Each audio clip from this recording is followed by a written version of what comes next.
Hello guys, welcome to RP maths Gurukul. RP maths গুরুকুলে তোমাদের railway NTPC 2024-25কে target করে চ্যাপ্টার ওয়াইজ তোমাদের ম্যাথসের যে ক্লাসগুলো পাচ্ছ, আশা করি তোমাদের খুব ভালো লাগছে এবং তোমরা অনেক কিছু শিখতে পারছো। তো ফার্স্ট ক্লাস আমাদের এইচসিএফএলসির উপর অলরেডি আপলোড হয়ে গেছে, ঠিক আছে। তো আজকে আমরা রেশিও প্রপোর্শনের উপর ক্লাস শুরু করবো, যেখানে আমরা রেশিও প্রপোর্শনকে 3টে পার্টে ভেঙেছি, ঠিক আছে। তো আমরা পুরো একদম বেসিক থেকে চ্যাপ্টার তো শিখবো না, বাট এমন শিখবো যাতে আশা করবো যে একদম অঙ্কের কিছু জানে না সেও পুরো ক্লাসটা দেখে রেশিও প্রপোর্শনের আলটিমেট প্রো হয়ে যাবে, ঠিক আছে। আর তোমাদের বলে দিই, আমরা খুব রিসেন্ট লঞ্চ করছি আমাদের আরপি ম্যাথস গুরুকুলের অ্যাপ, যেখানে তোমরা অনেক কিছু কন্টেন্ট পাবে এবং অনেক কিছু ফ্রি কন্টেন্ট পাবে। এবং ফ্রি কন্টেন্ট মানে তার ভ্যালু যে কতটা সেটা তোমরা পাওয়ার পরই বুঝতে পারবে। সিঙ্ক্রোনাইজ অর্ডারে একদম কারেন্ট টপিকের ওপর লেটেস্ট কন্টেন্টের ওপর তোমরা একদম মেটেরিয়াল পাবে, যেগুলো তোমাদের খুব হেল্প করবে। যেগুলো তোমাদের বাজারে পয়সা দিয়ে কিনতে হয়, সেই সমস্ত জিনিস তোমরা একদম ফ্রিতে পাবে এবং এমনভাবে পাবে যাতে তোমাদের প্র্যাকটিস করার পরে পরীক্ষা হলে গিয়ে বসে তোমরা ভাবো যে হ্যাঁ ঠিক আছে, আমরা যে জিনিসগুলো প্র্যাকটিস করেছি হ্যাঁ সেগুলো আমাদের অনেক হেল্পফুল হয়েছে, ঠিক আছে। তার সঙ্গে আর একটা কথা বলে রাখি, আমাদের এই রেলওয়ে এনটিপিসির জন্য মক টেস্ট সিরিজ আসছে এবং যেটা তোমাদের প্রচণ্ড হেল্পফুল হবে, ঠিক আছে। এটা অন্য 4-5টা মক টেস্টের মতো নয়। এখানে তোমরা 20 PYQ টেস্ট তো পাচ্ছই, তার সঙ্গে 25 ফুল টেস্ট পাচ্ছ। এই 25 ফুল টেস্ট কিন্তু যথেষ্ট কন্টেন্ট, কোয়ালিটি কন্টেন্ট আমরা প্রোভাইড করবো এবং পরীক্ষা হলে তোমরা যখন যাবে তখন দেখবে যে হয়তো সেম প্রশ্ন তোমরা পরীক্ষা হলে দেখতে পাচ্ছ, ঠিক আছে। তার সঙ্গে যেটা স্পেশাল আমাদের এই কন্টেন্টে আছে সেটি হচ্ছে কি sectional test based on 2024 latest pattern. তার মানে আমাদের 2024 রেলওয়ে যত এক্সাম, টিসিএস যত রেলওয়ের এক্সাম কন্ডাক্ট করেছে সেই সমস্ত এক্সামের মেটেরিয়াল তোমরা এই ট্যাবে পেয়ে যাবে, ওকে। এবং সেখানে আমরা ভিডিও সলিউশন প্রোভাইড করবো, যেটা তোমরা কোথাও পাবে না, ঠিক আছে। তো সেই ভিডিও সলিউশনে আমি এবং রাজীবদা তোমাদের সেই ম্যাথসগুলো শেখাবো যেগুলো তোমাদের প্রবলেম হবে, যেগুলোতে তোমরা পরীক্ষা হলে গিয়ে ভাবতে হবে এবং যেগুলো তোমরা প্র্যাকটিস না করে গেলে পরীক্ষা হলে গিয়ে অনেক অসুবিধার সম্মুখীন হবে। তো ঠিক আছে। আর এই মক টেস্টের আমরা প্রাইস রেখেছি অনলি 119, জাস্ট আমাদের টাইপিং করার জন্য যে কস্ট লাগে সেই কস্টটাই আমরা নিচ্ছি, নাথিং মোর এক্সট্রা, ওকে। তো আশা করবো তোমরা এই মক টেস্ট পারচেস করবে এবং নেওয়ার পরে তোমরা নিজেরাই ভাববে যে হ্যাঁ ঠিক আছে, আমরা এই যে 119 টাকা স্পেন্ড করেছি এটা যথেষ্ট বেশি লজিক্যাল এবং অনেক কোয়ালিটি জিনিস আমরা পেয়েছি এর মূল্যে, ওকে গাইস। তো চলো চলে যাই আজকের ক্লাসে। তো আজকে আমরা রেলওয়ে এনটিপিসির জন্য রেশিও প্রপোর্শনের এই যে চ্যাপ্টারটি এটা কমপ্লিট করবো এবং এই রেশিও প্রপোর্শনটাকে আমি আলটিমেট রেশিও এবং প্রপোর্শন দুটো আলাদা ভিডিওতে শো করব। প্রথমে আজকে রেশিও দেখব এবং রেশিওর প্রথম পার্টে আমরা যে প্রশ্নগুলো সব থেকে বেশি আসে সেই প্রশ্নগুলোকে কভার করব। তার আগে রেশিওর ওপর একটা ছোট্ট তোমাদের গল্প বলে দিই, তারপর আমরা কোশ্চেনে যাব, ওকে গাইস। চলো শুরু করা যাক। What is ratio? আগে রেশিও সম্বন্ধে একটা বেসিক ধারণা বিল্ড আপ করা যাক। আচ্ছা, রেশিওর একদম খুঁটিনাটি সব বিষয়ে তোমাদের আমি বলবো না, যেগুলো তোমাদের পরীক্ষার জন্য এখন দরকার, যেগুলো জেনে নিতে হবে সেগুলি সব বলবো। কারণ হচ্ছে আমরা যখন চ্যাপ্টার ওয়াইজ আবার ক্লাস করবো তখন আমার খুঁটিনাটি সব কিছু বলা হবে, ঠিক আছে। এখন তোমাদের আমি সেরকম একটা কন্ডিশন ক্রিয়েট করে দেবো যাতে তোমরা পরীক্ষা হলে গিয়ে অনায়াসে রেশিওর যে কোনো প্রশ্ন তোমরা কী করতে পারো, হ্যান্ডেল করতে পারো, ঠিক আছে। দেখো বলা হয়েছে কি, হোয়াট ইজ রেশিও? রেশিওর হচ্ছে প্রপার ডেফিনেশন হচ্ছে এটি, যে ratio is a way of comparing two or more quantities of same unit, ঠিক আছে।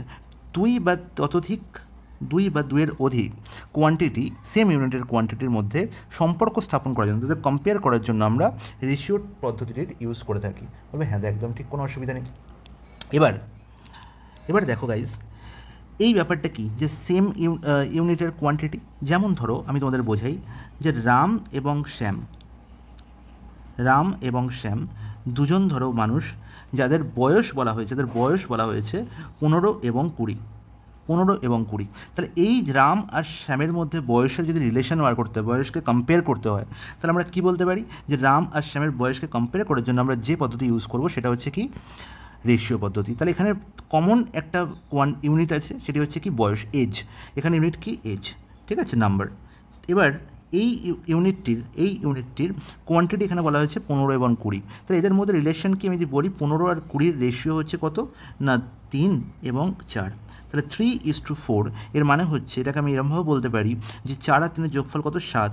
তাহলে 7 ইউনিটের মধ্যে রামের বয়স হচ্ছে 3 ইউনিট এবং শ্যামের বয়স হচ্ছে 4 ইউনিট। Is it clear? এবার তাহলে বলবে এই 3-4 এলো কোথা থেকে? সবসময় মনে রাখবো যে দুটো বস্তুর মধ্যে যে কোয়ান্টিটিটা আছে সেই কোয়ান্টিটি থেকে রেশিওতে আসার উপায় হচ্ছে এই কোয়ান্টিটির মধ্যে যে কমন টার্ম লুকিয়ে আছে, হাইয়েস্ট কমন ফ্যাক্টর লুকিয়ে আছে, মানে HCF লুকিয়ে আছে, তাকে যদি আমি বার করে দিই তাহলে যারা পড়ে থাকে তারাই হচ্ছে রেশিও দুটি টার্ম। ঠিক আছে, তাহলে HCF-এর ভ্যালু কত? 15 আর 20, HCF কত? 5। তাহলে 15কে যদি 5 দিয়ে ভাগ করি আর 20কে যদি 5 দিয়ে ভাগ করি, পড়ে থাকে 3 আর 4। তাহলে বোঝা গেল। তাহলে 3 আর 4 এলো কোথা থেকে? তাহলে 3 আর 4 কিছুই নয়, এটা হচ্ছে রেশিওর ফার্স্ট টার্ম আর সেকেন্ড টার্ম, যেটা আমরা পেয়েছি আসল কোয়ান্টিটি থেকে HCF-কে বাদ দিয়ে।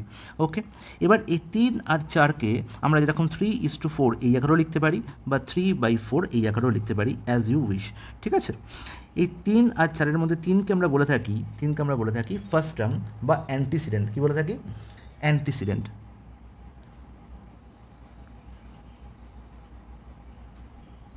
ওকে, এবং 4কে আমরা বলে থাকি কনসিকোয়েন্ট। ঠিক আছে, এবার যখন 3/4 লিখছি তখন একে আমরা নিউমারেটর, একে আমরা ডিনোমিনেটর, লব বা হরও বলতে পারি। ঠিক আছে, অ্যাজ ইউ উইশ। এবার এই তো গেল বেসিক একদম রেশিওর পার্ট, বেসিক রেশিওর কনসেপ্ট। এবার রেশিওর মধ্যে কিছু আরও টার্মোলজি আছে যেগুলোর সঙ্গে তোমাদের পরিচিত হওয়া দরকার। যেমন কি, ফার্স্ট ওয়ান, যদি আমাকে বলে what is duplicate ratio, first one,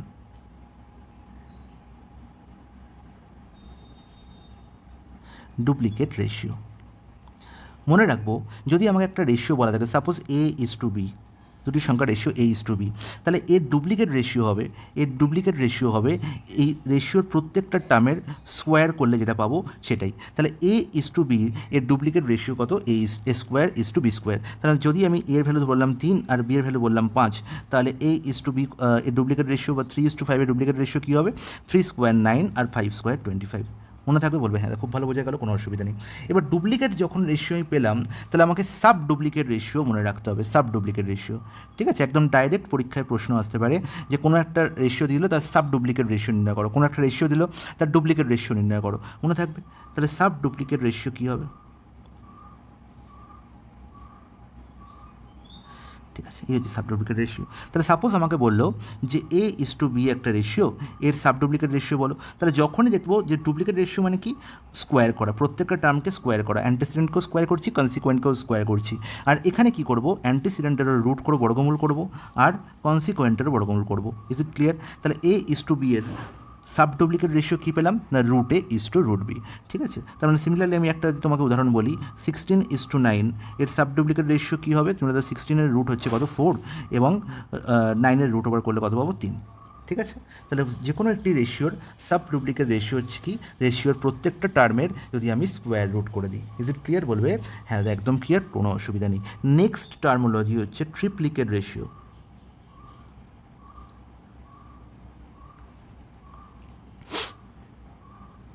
ট্রিপ্লিকেট ratio, what is ট্রিপ্লিকেট ratio? তাহলে আশা করি তোমরা এখন একটা ধারণা করতে পেরেছো যে ডুপ্লিকেট রেশিও মানে যদি স্কোয়ার করা হয়, তাহলে অবশ্যই ট্রিপ্লিকেট রেশিও মানে কী হবে? কিউব হবে। তাহলে A:B যদি একটা রেশিও থাকে, এর ট্রিপ্লিকেট রেশিও হবে এর প্রত্যেকটা টার্মকে যদি আমি কিউব করে দিই, তাহলে A⁵B3। ঠিক আছে, সিমিলারলি আমি যেখানে 3:5 এরই যদি ট্রিপ্লিকেট রেশিও নির্ণয় করি, আমি কী বলবো? 3³ মানে 27 আর 5³ দ্যাট ইজ 125 হবে এদের ট্রিপ্লিকেট রেশিও। সিমিলারলি যদি আমাকে বলে যে সাব ট্রিপ্লিকেট রেশিও, তাহলে সেটাও আশা করি তোমরা এতক্ষণে বুঝে গেছো যে সাব ট্রিপ্লিকেট রেশিও কী হবে। বলো হ্যাঁ, একদম বুঝে গেছি, আর তো কোনো অসুবিধা নেই। তাহলে A:B এর সাব ট্রিপ্লিকেট রেশিও হবে কিউব রুট অফ তাহলে সিমিলারলি এখানে যদি আমি বলি যে 2:3 এর সাব ট্রিপ্লিকেট রেশিও কী হবে? তুমি বলবে cube root of 3 is it clear? বলবে হ্যাঁ, একদম ক্লিয়ার, কোনো অসুবিধা নেই। তাহলে বোঝা গেল?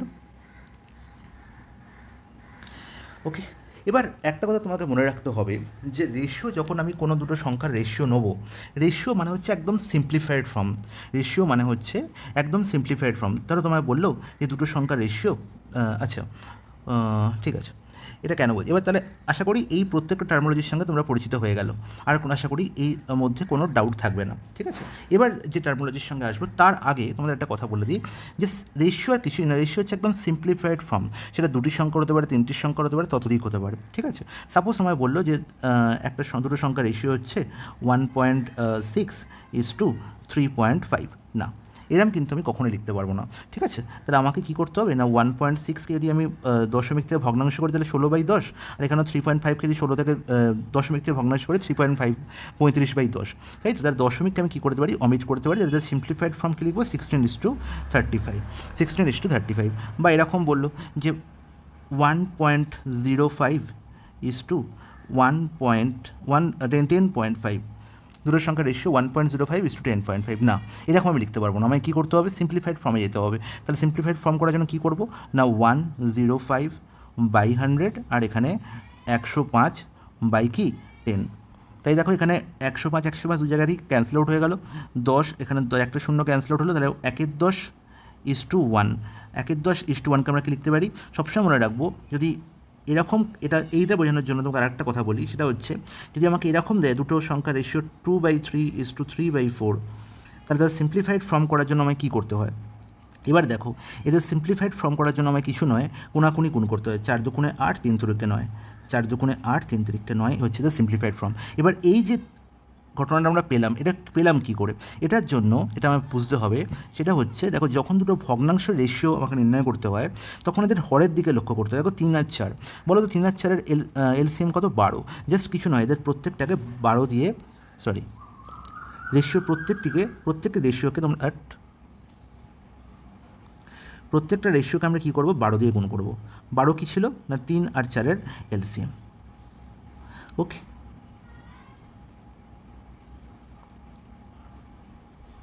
তাহলে দেখো তো 4 দুগুণে 8 আর 3 তিরিকে 9 এলো কি না। তাহলে এবার ঠিক আছে, তাহলে বোঝা গেল যে কী করে আমি সিম্পলিফাইড ফর্মে এলাম। তাহলে এটাকেই, এই পুরো ব্যাপারটাকেই যদি শর্টে করতে যাই তখন 4 দুগুণে 8, 3 তিরিকে 9, বেশ গল্প শেষ, ঠিক আছে। সিমিলারলি এখানেও দেখো 1/10:1, তাহলে আমি কী করবো, এখানে 1/1 আছে, কিছু নেই মানে, তাহলে 10x1, 1x1, তার মানে 1:10। I think it's clear to each and every one. তাহলে এই ছিল কোনো একটা রেশিও সিম্পলিফাইড ফর্ম, একদম রেশিও মানে হচ্ছে সব থেকে সিম্পলিফাইড ফর্ম, যার পরে ওকে আর কখনো ভাঙা যাবে না, ঠিক আছে, সেই জায়গায় আমাকে পৌঁছতে হবে। ইজ ইট ক্লিয়ার, বলবে হ্যাঁ একদম ক্লিয়ার, কোনো ব্যাপার না। এবার দেখো তাহলে এটা আমি কেন বোঝালাম, এটার বোঝানোর পেছনে একটা কারণ আছে, কারণ আমি এটা এখন যেটা বলবো সেটা হচ্ছে ইনভার্স রেশিও, যেটার সঙ্গে তোমাদের পরিচিত হওয়া খুব দরকার। ইনভার্স রেশিও,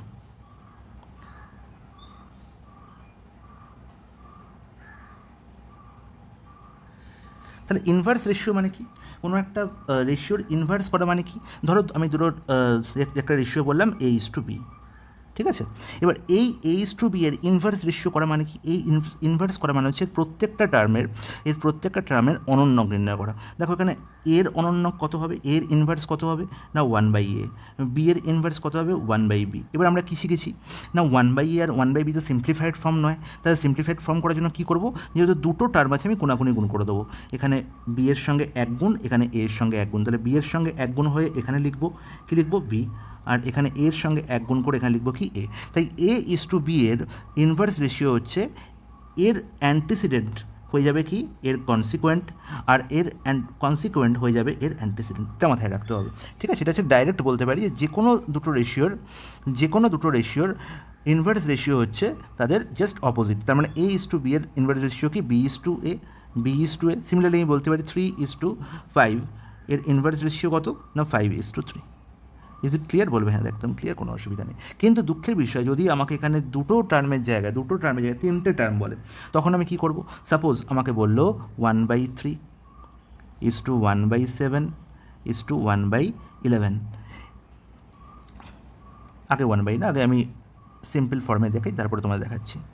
সাপোজ তোমাকে বললো 3:5:7, এর ইনভার্স রেশিও কী হবে বলো, এর ইনভার্স রেশিও, তাহলে আমরা দেখেছি কি যে ইনভার্স রেশিও করার জন্য আমাকে কী করতে হয়, প্রত্যেকটা টার্মকে আমাকে কী করতে হয় তার ইনভার্স বা অনন্যক নির্ণয় করে নিতে হয়। তাহলে 3 এর ইনভার্স কত 1/3, 5 এর ইনভার্স কত 1/5, আর 7 এর ইনভার্স কত 1/7, তাহলে এটাই হচ্ছে এর ইনভার্স রেশিও। 3:5:7 ইনভার্স রেশিও কি 1/3:1/5:1/7। কিন্তু দুঃখের বিষয় এই 1/3:1/5:1/7 এটা তো সিম্পলিফাইড ফর্ম নয়, তাহলে সিম্পলিফাইড ফর্মে আমাকে ট্রান্সফার করতে হবে। তাহলে সিম্পলিফাইড ফর্মে ট্রান্সফার করবো কী করে, তাহলে আমরা জানি যে সিম্পলিফাইড ফর্ম করার জন্য কিচ্ছু না, প্রত্যেকটা ভগ্নাংশের আমাকে হরকে কী করতে হবে এলসিএম করতে হবে। তাহলে 3, 5, 7 এরা প্রত্যেকেই হচ্ছে কি দেখো মৌলিক সংখ্যা, ঠিক আছে। তাই এদের লসাগু এলসিএম কী হবে, এদের সংখ্যাগুলোর গুণফল, তাহলে 3 × 5 × 7, তাহলে 1/3 × 3 × 5 × 7, প্রত্যেকটা এদের সিম্পলিফাইড ফর্ম করার জন্য কী করবো, এই এলসিএমের সঙ্গে প্রত্যেকটা টার্মকে গুণ করবো। তাহলে গুণ করলে দেখবো আমি কি, দেখো প্রথম টার্মটা দিয়েই তোমাকে বুঝে যাবে যে 1/3 এর সঙ্গে 3 × 5 × 7 গুণ করা মানে হচ্ছে 3 ক্যান্সেল আউট হয়ে গেল, তাহলে পুরো থাকলো কি 5 × 7। তাহলে 1/3 এর জায়গায়, এই 1/3 এর জায়গায় বাবা আমি পেলাম কি 5 × 7। তাহলে এই 5 × 7 কোথায় দেখতে পাচ্ছি, দেখো এই বাকি যে দুই ভগ্নাংশ আছে তাদের হরের গুণফল, তাদের হরের গুণফল। তাহলে আমি খুব ইজিলি বলতে পারি যে যখন আমি এদের ইনভার্স রেশিও নির্ণয় করব আমাকে কিচ্ছু করতে হবে না, আমাকে যেটা করতে হবে সেটা হচ্ছে, একবার লিখে নিই, আমাকে এটা করতে হবে সেটা কি হচ্ছে,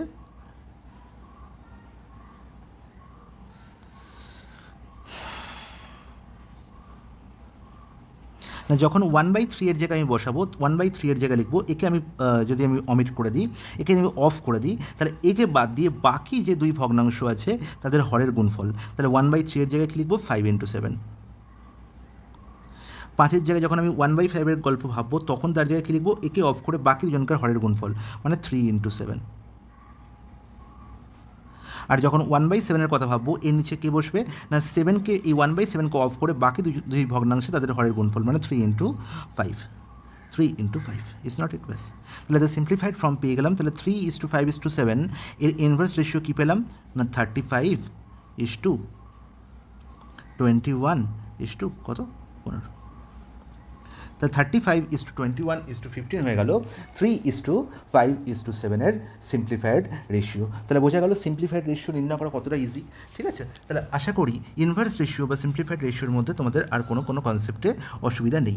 যে কোনো রেশিওর ইনভার্স রেশিও তোমরা এখন নির্ণয় করতে পারবে, সেটা 2 বা ততোধিক বা 4 বা 5 যতগুলোই থাকুক না কেন তোমরা অনায়াসে তোমরা ইনভার্স রেশিও নির্ণয় করতে পারবে। এটা কিন্তু খুব ইম্পর্ট্যান্ট, কারণ ডাইরেক্ট এর ওপর প্রশ্ন পাবো। ডাইরেক্ট আমায় বলবে তিনটে সংখ্যার রেশিও হচ্ছে 1/3:1/5:1/7, ডাইরেক্ট আমাকে ইনভার্স রেশিও না বললে ডাইরেক্ট এখানে চলে এলো। তাহলে আমি এখান থেকে ডাইরেক্ট কী করে বলবো এদের আলটিমেট সিম্পলিফাইড রেশিও কী হবে সেটা আমার জানা কিন্তু খুব দরকার। Is it clear? বলবে হ্যাঁ একদম ক্লিয়ার, কোনো অসুবিধা নেই। The next term is compound ratio. What is compound ratio? That you should know. Compound ratio কাকে বলে? কম্পাউন্ড রেশিও আর কিছুই নয়, আমাকে যদি তিনটে রেশিও এরকম দিয়ে দেয়, সাপোজ তিনটে হোক বা দুটো হোক বা তিনের ততোধিক হোক, কোনো অসুবিধা নেই। তো আমাকে বললো A:B, C:D, E:F, এই তিনটে রেশিওর কম্পাউন্ড রেশিও কী হবে? তাহলে কিচ্ছু নয়, প্রত্যেকটা রেশিওর অ্যান্টিসিডেন্টকে গুণ করে দাও, প্রত্যেকটা রেশিওর ফার্স্ট টার্ম বা অ্যান্টিসিডেন্টকে গুণ করে দাও, কী হবে ACE। আর প্রত্যেকটা রেশিওর কনসিকুয়েন্টকে গুণ করে দাও BDF। তাহলে এই তিনটে রেশিওর কম্পাউন্ড রেশিও আমি কী পেলাম না ACE:BDF।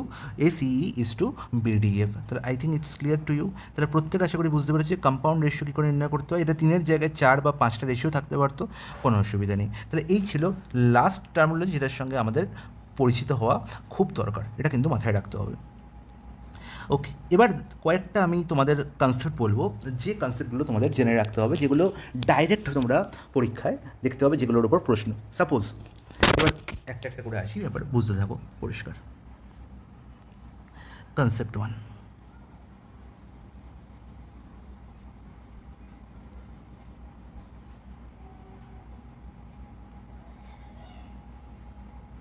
কনসেপ্ট 1, সাপোজ তোমাকে কয়েকটা রেশিও বলা হয়েছে, যেমন আমি বললাম 2/3, 3/4,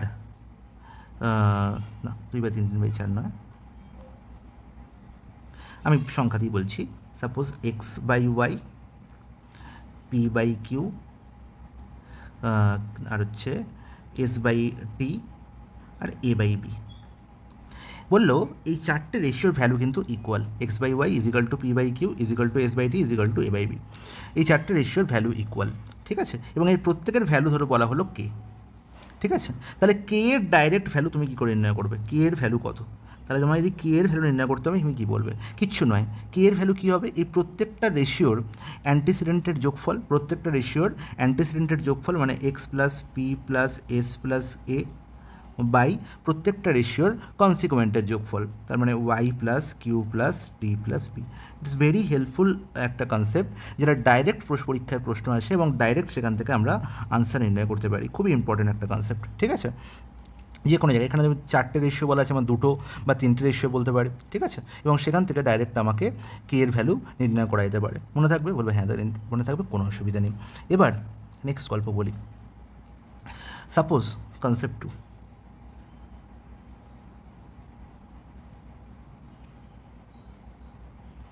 সাপোজ আমাকে বললো যে এ ইস টু বি, দুটো রেশিও বলা হয়েছে, A is to B is equal to 2:3 এবং বি ইস টু সি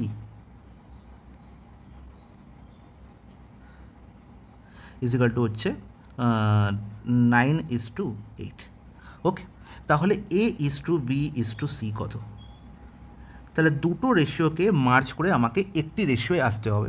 দেখছি যে এই দুটো রেশিওর মধ্যে বি হচ্ছে কমন টার্ম, বি হচ্ছে কি কমন টার্ম। তাহলে যখন বি কমন টার্ম, তাহলে আমাকে বিকে সমান করতে হবে। বি এর ভ্যালু তো সমান আলাদা হতে পারে না, বি এখানেও আছে, বি এখানেও আছে, বি একই ব্যক্তি, তাহলে একই ব্যক্তিকে দেখতে তো দু জায়গায় দুরকম হতে পারে না, দুজনকে তো একই রকম দেখতে হবে।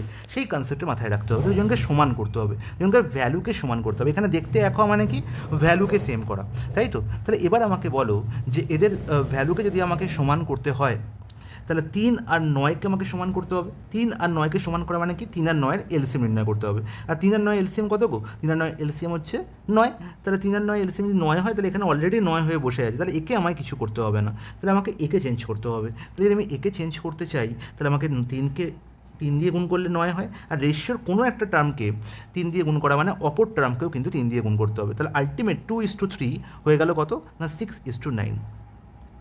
Is it clear? বলবে হ্যাঁ দাদা জলের মতো পরিষ্কার, কোনো অসুবিধা নেই। এবার আমরা অনায়াসে বলতে পারি যে A is to B is to C কত? দাদা এখানেও বি নয়, দাদা এখানেও বি নয়, তাহলে বাকিদের লিখে দাও 6:9:8 হয়ে গেল A is to B is to C এর ভ্যালু। Is it clear? বলবে হ্যাঁ দাদা ক্লিয়ার, কোনো অসুবিধা নেই, নো প্রবলেম গাইজ। কিন্তু এবার যদি এরকম থাকে যে A is to B is equal to 2:3, B is to C is equal to 5:7, C is to D is equal to 7:9, okay, and D is to E is equal to 9:11, তাহলে A is to B is to C is to D কত নির্ণয় করো। Sorry, আরেকজন আছে E। তখন হচ্ছে সমস্যা, তখন কিন্তু আমরা ওই পদ্ধতি অ্যাপ্লাই করতে পারবো না। এবার তখন যে আমাকে পদ্ধতিটা অ্যাপ্লাই করতে হবে সেটা খুবই একটি সহজ পদ্ধতি, কিচ্ছু নয়। তুমি জাস্ট এই রেশিওগুলোকে এদের যে যার জায়গায় তাকে লিখে দাও। তার মানে কি, এ ইস টু বি 2:3 লিখে ফেলো, বি ইস টু সি 5:7 লিখে ফেলো, সি ইস টু ডি কত না 7:9 লিখে ফেলো, ওকে, ডি ইস টু ই কত 9:11। ওকে, এবার যে জায়গাগুলো ফাঁকা আছে, দেখো এই এ ইস টু বি এর জন্য সি ডি এরা প্রত্যেকেই ফাঁকা, তাহলে এই সি ডি ই এর জায়গায় এই ফার্স্ট রেশিওর জন্য কি বসবে? সবসময় মনে রাখবো যে এই সি ডি ই এর কাছের টার্মকে নিতে চাইবে। তার মানে কি, এ আর বি এর মধ্যে সি ডি ই এর থেকে কাছে কে আছে? 3 আছে, তার মানে সবসময় কাছের টার্মকে মানে 3কে নিতে চাইবে। তাহলে একেও 3 দাও, একেও 3 দাও, একেও 3 দাও, 3জনকে 3 দিয়ে দাও। সিমিলারলি যখন আমি নেক্সট রেশিওতে আসতে যাবো, দেখবো বি ইস টু সি আছে 5:7, তাহলে এখানে ডি আর ই এর ঘর ফাঁকা, এর ঘর ফাঁকা, তাহলে এর কাছের টার্মকে 5, তাহলে সবসময় এর কাছের টার্মকে নিতে চাইবে, তাহলে 5 নিয়ে নিলাম। আর ডি আর ই তার কাছের টার্মকে নেবে 7, তাহলে 7কে দিয়ে দাও। ঠিক আছে, তাহলে এখানে রেশিওর সাইনগুলো দেওয়ার দরকার নেই, ঠিক আছে, আমি রেশিওর সাইন পরে ভাববো। সিমিলারলি এখানে দেখো 7:9, তাহলে 7:9 এখানে দেখতে পাচ্ছি ই তার কাছের টার্ম 9কে নেবে, আর এ আর বি তার কাছের টার্ম 7কে নেবে, হয়ে গেল। আর সিমিলারলি যখন আমি 9:11 আসবো ডি ইস টু ইতে, তখন আমি দেখতে পাচ্ছি যে এই এ বি সি 3জনের ফাঁকা, তাহলে এর কাছের টার্ম প্রত্যেকেই হচ্ছে 9কে দিয়ে দাও, ব্যাস, আর কিছু করতে হবে না। এবার দেখো A is to B is to C is to D নির্ণয় করতে হবে। প্রত্যেকটা টার্মেই আমি কী পেয়ে গেছি না, প্রত্যেকটা ঘরেই সংখ্যা ফিল হয়ে গেছে। এবার এই প্রত্যেকটা সংখ্যাকে গুণ করে দাও, তাহলে আমি পেয়ে যাবো A is to B is to C is to D is to D এর ভ্যালু। 5 দুগুণে 10, 7 9 63, মানে 630। ওকে, এখানে কত দেখতে পাচ্ছি, 3 5 15, সাথে 105, 105 ইন্টু 9। আমি গুণ করছি না, কেন গুণ করছি না দেখতে পাবে। এখানে দেখতে পাচ্ছি 7 3 21, 7 9 63, 21 ইন্টু 63। এখানেও দেখতে পাচ্ছি 7 3 21, 9 9 81, 81 ইন্টু 21। এখানে দেখতে পাচ্ছি 7 3 21 99। এবার এই গুণটা করার পরে আমি রেশিও পেয়ে গেলাম, কিন্তু রেশিও জানি কি না, রেশিও জানি আমরা সিম্পলিফাইড ফর্ম। তাহলে সিম্পলিফাইড ফর্ম কি এখানে হয়েছে? না, হয়নি। তাহলে এদের মধ্যে থেকে যে ভদ্রলোক, এদের মধ্যে এইচসিএফ, তাকে এদের বের করে দাও। এই প্রত্যেকটা নাম থেকে এইচসিএফকে তোমরা কী করবে? রিমুভ করে দেবে, তাহলে সিম্পলিফাইড ফর্ম পেয়ে যাবে। তাহলে এইচসিএফ কি দেখতে পাচ্ছি এখানে 63 আছে, এখানে 105, 63 এখানেও আছে, এখানেও 63 আছে, এখানেও 63 সব জায়গাতেই আছে, তাই তো? হ্যাঁ কি না? 7 নয় 63, 7, হ্যাঁ একদম। 63কে বের করে দিলে এখানে পড়ে থাকছে 10, এখানে কত পড়ে থাকছে না, 7 15 হচ্ছে 105, 7 9 63, 15, এখানে কত পড়ে থাকছে 21, এখানে কত পড়ে থাকছে 63 বাদ দিলে এখানে হচ্ছে তোমার 7 9 63, তাহলে 7 এখান থেকে বেরিয়ে গেল 9, তাহলে এখানে 9 পড়ে থাকছে, এখানে 3 মানে হচ্ছে 27, আর এখানে কত পড়ে থাকছে 63 হচ্ছে 33। তাহলে এই আমার বেরিয়ে গেল A:B:C:D: এর গল্প। তাহলে বলো, যখন তোমাদের এই এত বড় রেশিওটা তোমরা নির্ণয় করতে হবে, নির্ণয় করতে দিতেই পারে, ডাজেন্ট ম্যাটার যে নির্ণয় করতে দেবে না, যদি নির্ণয় করতে দিতেই পারে সেটাও তোমরা এত সহজে নির্ণয় করতে পারবে। সাধারণত পরীক্ষা এটা 2 3-এর মধ্যে সীমাবদ্ধ থাকে, এখানে অবধি সীমাবদ্ধ থাকে, তবে 4টেও কিন্তু পরীক্ষায় এসছে না তা নয় কিন্তু, ঠিক আছে। নেক্সট টপিক যেটা বলবো তোমাদের, এবার নেক্সট যে গল্পটা তোমাদের বলবো, যেটা তোমাদের জানা খুবই দরকার, সেটা হচ্ছে যে রেশিওর কোনো একটি টার্মের সঙ্গে, রেশিও দুটোর সংখ্যার রেশিও বলা হয়েছে 2:3। এবার যদি সেম নাম্বার দিয়ে আমি 2কেও ভাগ করি এবং 3কেও ভাগ করি, তাহলে রেশিওর কিন্তু মানের কিন্তু কোনো চেঞ্জ হয় না, তাই তো? তার মানে হচ্ছে, সাপোজ আমি দুটো রেশিও বললাম, এটা হচ্ছে 27:59, ওকে। তাহলে আমি 27 আর 59 এই যে রেশিওটি দেখতে পাচ্ছি, এর অ্যান্টিসিডেন্ট মানে 27কে যদি আমি 3 দিয়ে ভাগ করি আর 59কে যদি আমি 3 দিয়ে ভাগ করি, তাহলে দেখো এই 3 আর এই 3 কী হবে? ক্যান্সেল আউট হয়ে যাবে। তাহলে আলটিমেট রেশিও কিন্তু 27:59ই থাকবে। সিমিলারলি 27:59 এর যদি 27কে আমি 3 দিয়ে গুণ করি এবং 59কে যদি আমি 3 দিয়ে গুণ করি, তাহলেও কিন্তু আমার দেখব যে 3 আর 3 ক্যান্সেল আউট হয়ে যাচ্ছে, 27:59ই পড়ে থাকছে। তাহলে রেশিওর কোনো দুটো টার্মকে, এটা 2 বা ততোধিক রেশিওর ক্ষেত্রেও প্রযোজ্য, তাহলে রেশিওর অ্যান্টিসিডেন্ট এবং কনসিকুয়েন্টকে যদি আমি সেম নাম্বার দিয়ে গুণ করি বা সেম নাম্বার দিয়েই ভাগ করি, তাহলে রেশিও কিন্তু তার ভ্যালু কিন্তু আনচেঞ্জ থাকে, রেশিওর মধ্যে কোনো চেঞ্জেস আসে না। কিন্তু যদি এখানে ভাগ বা গুণের পরিবর্তে, ভাগ আর গুণের পরিবর্তে যদি যোগ অথবা বিয়োগ করা হয়, তখন কিন্তু এই ঘটনা ঘটবে না। কখনোই কিন্তু এই পদ্ধতি করা যায় না যে রেশিও দুটো টার্ম থেকে যদি সেম সংখ্যা আমি যোগ বা বিয়োগ করি, তাহলেও কিন্তু আমার কী থাকবে? তাহলেও কিন্তু রেশিও আনচেঞ্জ থাকবে, এটা কখনো কিন্তু বলা যাবে না। সাপোজ আমি 27 থেকে ধরো 3 বিয়োগ করলাম, আর 59 থেকে আমি 3 বিয়োগ করলাম, ঠিক আছে? তাহলে আলটিমেট কত হবে? এখানে 24 আর এখানে কত পাচ্ছি? 56। তাহলে 24 আর 56 কাটাকুটি যাচ্ছে, 8 দিয়ে 8 3 24, 8 7 56, 3:7 হয়ে যাচ্ছে। তাহলে 3:7 আর 27:59 এর দুটো কি রেশিও এক? এই দুজনকার ভ্যালু কি এক? কখনোই নয়। তাহলে এই পদ্ধতি কিন্তু অ্যাপ্লিকেবল নয়। রেশিওর অ্যান্টিসিডেন্ট এবং কনসিকুয়েন্টের সঙ্গে কোনো নাম্বার অ্যাড বা সাবট্র্যাক্ট করলে কিন্তু রেশিওর ভ্যালু চেঞ্জ হয়ে যাবে, রেশিও কিন্তু সেম থাকবে না, এটা মাথায় রাখতে হবে, ঠিক আছে গাইস? তো এরপরে আমরা যেগুলো দেখব সেগুলো হচ্ছে, আমরা যখন প্রশ্ন সলভ করব তার মধ্যে দিয়ে আমরা শিখে যাব যে বাকি যে এই মেথডগুলোর অ্যাপ্লিকেশন বা আর যদি কোনো এক্সট্রা মেথড থেকে থাকে, ঠিক আছে? তো এই ছিল আমার রেশিওর, তোমাদের যেগুলো বলার দরকার ছিল রেশিও শুরু করার আগে সেগুলো বলে দিলাম। এরপরে ডাইরেক্ট অঙ্কে চলে আসি। দেখো, অঙ্ক একটা পরে একটা সলভ করলে কত সুন্দর তোমাদের ব্যাপারগুলো ক্লিয়ার হয়ে যাবে। ওকে গাইস, তো চলো শুরু করা যাক। তাহলে দেখো, প্রথম প্রশ্নে কি বলা হয়েছে না, একদম বেসিক প্রশ্ন, যদি A:B 3:4 হয় এবং B:C 4:1 হয়, তাহলে A:B:C কী হবে? তাহলে আমরা একটু আগে শিখেছি যে এই ধরনের প্রশ্নের সলিউশন করার জন্য আমাদের দুটি মেথড আছে হাতে।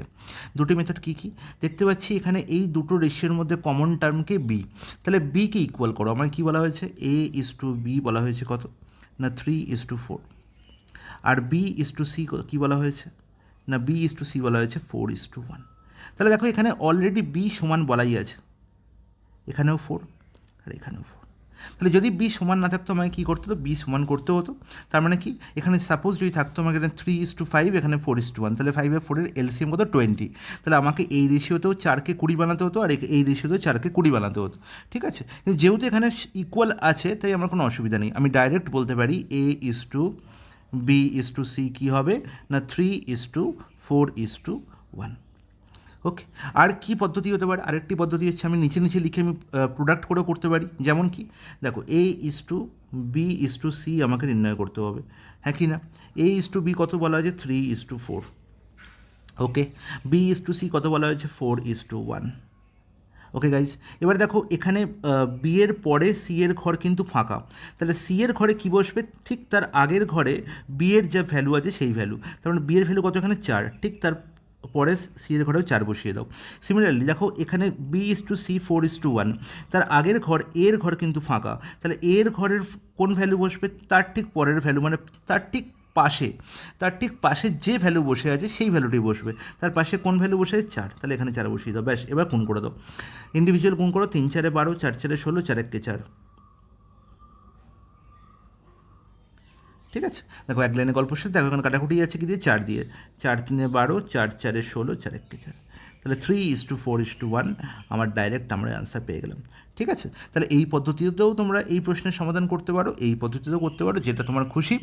তবে সাধারণত যখন A, B, C, D বা E আরও 5টা রেশিও অ্যাড হবে তখন কিন্তু আর এই পদ্ধতি আমরা ফলো করব না, এই পদ্ধতি আমরা 2টো অবধি সীমাবদ্ধ রাখবো, তখন কিন্তু আমরা এই পদ্ধতিতেই প্রশ্নের সলিউশন করব।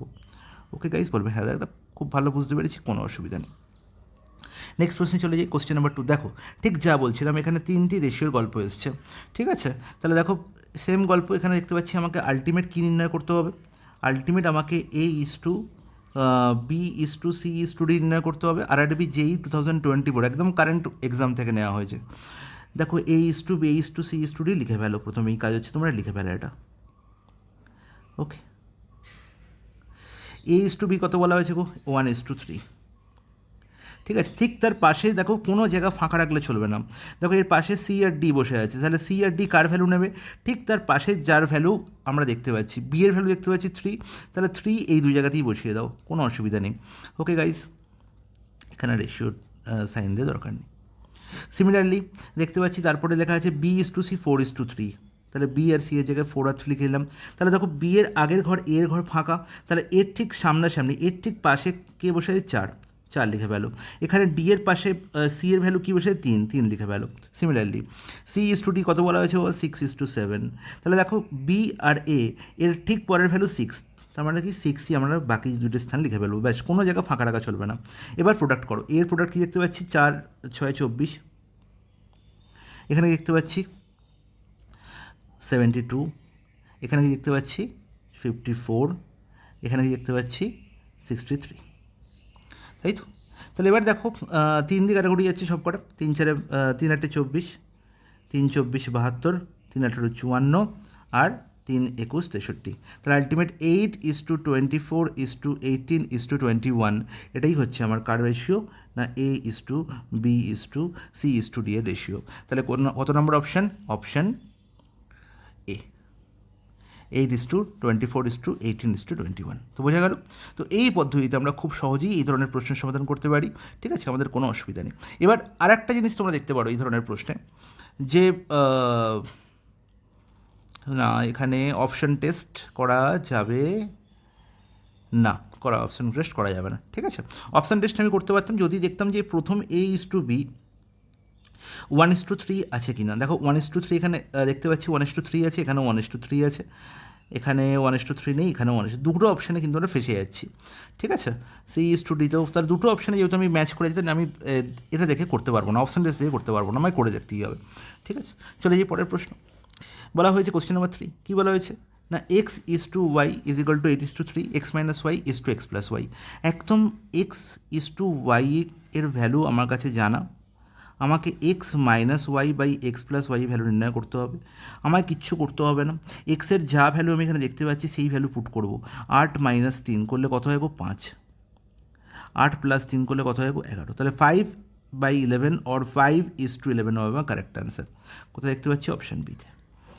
নেক্সট প্রশ্ন গাইস, কোশ্চেন নাম্বার 4 কী বলা আছে, 214 apples distributed among Ajay, Amit, Amar in the ratio 1/5:1/7:1/6.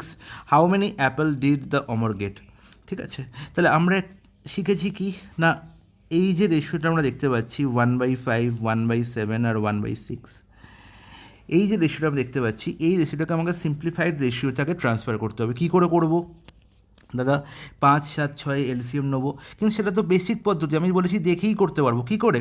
যখন আমি 1/5 গল্প লিখছি, 1/5 গল্প লিখছি, তখন এই 5কে বাদ দিয়ে বাকি দুজনের গুণফল করবেও আমি কোথায় লিখবো কার ভ্যালু? না 1/5 জায়গায়, মানে 7 × 6 দ্যাট ইজ 42। ওকে গাইজ, যখন 7-এর ভ্যালু লিখবো, যখন 7-এর জায়গায় ভ্যালু লিখবো, তখন 7কে বাদ দিয়ে 7কে অমিট করে 5 আর 6-এর গুণফল কত হবে? 30। আর যখন 6-এর নিচে ভ্যালু লিখবো, তখন 6কে বাদ দিয়ে 5 আর 7-এর গুণফল, দ্যাট ইজ 35। তাহলে এই হয়ে গেল আমার A:B:C, মানে হচ্ছে A:B:C না, অজয়, অমিত আর অমরের রেশিও।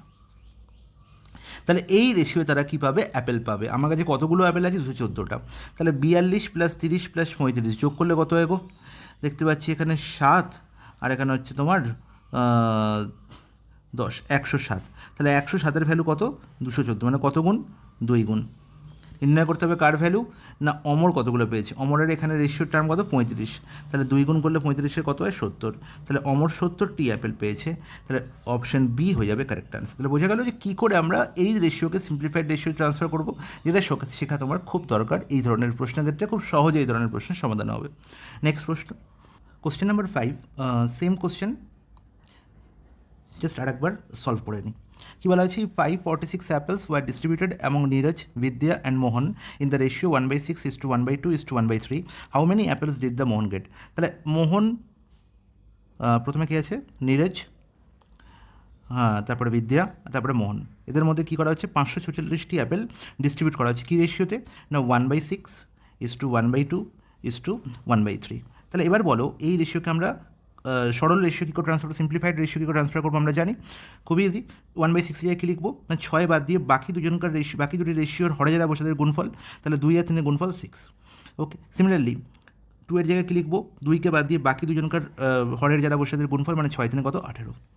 সিমিলারলি 3 বাদ দিয়ে বাকি দুজনকার হরেকে বসে 6 আর 2 গুণফল 12 হয়ে গেল। তাহলে 6, 18, 12কে আমরা কী করতে পারি? সিম্পলিফাই করে নিতে পারি। তাহলে কত হচ্ছে আলটিমেট? 6 দিকে কাটাকুটি যাচ্ছে, 1:3:2। তাহলে 1:3:2 হয়ে গেল এদের সিম্পলিফাইড রেশিও, এবং খুব সহজেই আমি এবার আনসার পাবো। দেখতে পাচ্ছি 3 + 2 + 1 = 6। তাহলে 6 হয়ে গেল আমার কি? 546-এর ভ্যালু আমাকে নির্ণয় করতে হবে। কার ভ্যালু? না মোহন কতগুলো অ্যাপেল পেয়েছে, তার মানে 2-এর ভ্যালু আমাকে নির্ণয় করতে হবে। তাহলে 6-এর ভ্যালু যদি 540 হয়, তো 2-এর ভ্যালু কী হবে?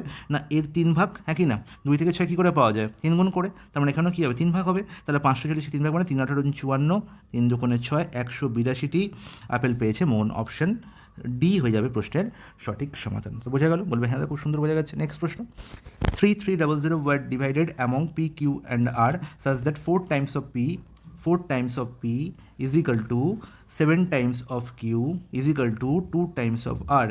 নির্ণয় করতে হবে ফাইন্ড দ্য শেয়ার অফ আর নির্ণয় করতে হবে। 3300 টাকা আমাকে কী করতে হবে? ডিস্ট্রিবিউট করতে হবে। তাহলে আমাকে এখান থেকে পি, কিউ আর এর মধ্যে যে টাকা ডিস্ট্রিবিউট হয়ে যায় রেশিও নির্ণয় করতে হবে। কী করে নির্ণয় করবো? আচ্ছা দেখো, এই যে 4P 7Q 2R না, এটার কিছুই নয়, এটা আমরা যে এই রেশিওটা দেখতে পাচ্ছি, এই রেশিওর একটা পার্ট। আমি যদি 4P আগেই শিখেছি যে 4P = 7Q = 2R থাকে, তাহলে এটাকে লিখতে পারি এরকমভাবে যে P:2Q:R হচ্ছে 1/4:1/7:1/2, নাথিং এলস। ওকে, তাহলে এখান থেকে আমি জানি যে সিম্পলিফাইড কী করে রেশিও কী করে আমরা ট্রান্সফার করবো। 4-এর জায়গায় কী লিখবো? 7 × 2 14, 7-এর জায়গায় কী লিখবো? 4 × 2 8, 2-এর জায়গায় কী লিখবো? 4 × 7, দ্যাট ইজ হচ্ছে 28। ইজ নট ইট? বলবে হ্যাঁ, একদম ঠিক। 2 দিয়ে কাটাকুটি যাচ্ছে, 7, 4 আর হচ্ছে 14। তাহলে 7:4:14 হচ্ছে এদের রেশিও। এবার আমরা এই যে দুটো স্টেপ করলাম, এই দুটো স্টেপ আমাদের করার কোনো প্রয়োজন নেই। ঠিক আছে, করার কোনো প্রয়োজন নেই, আমরা ডাইরেক্ট এখান থেকেই বলতে পারি।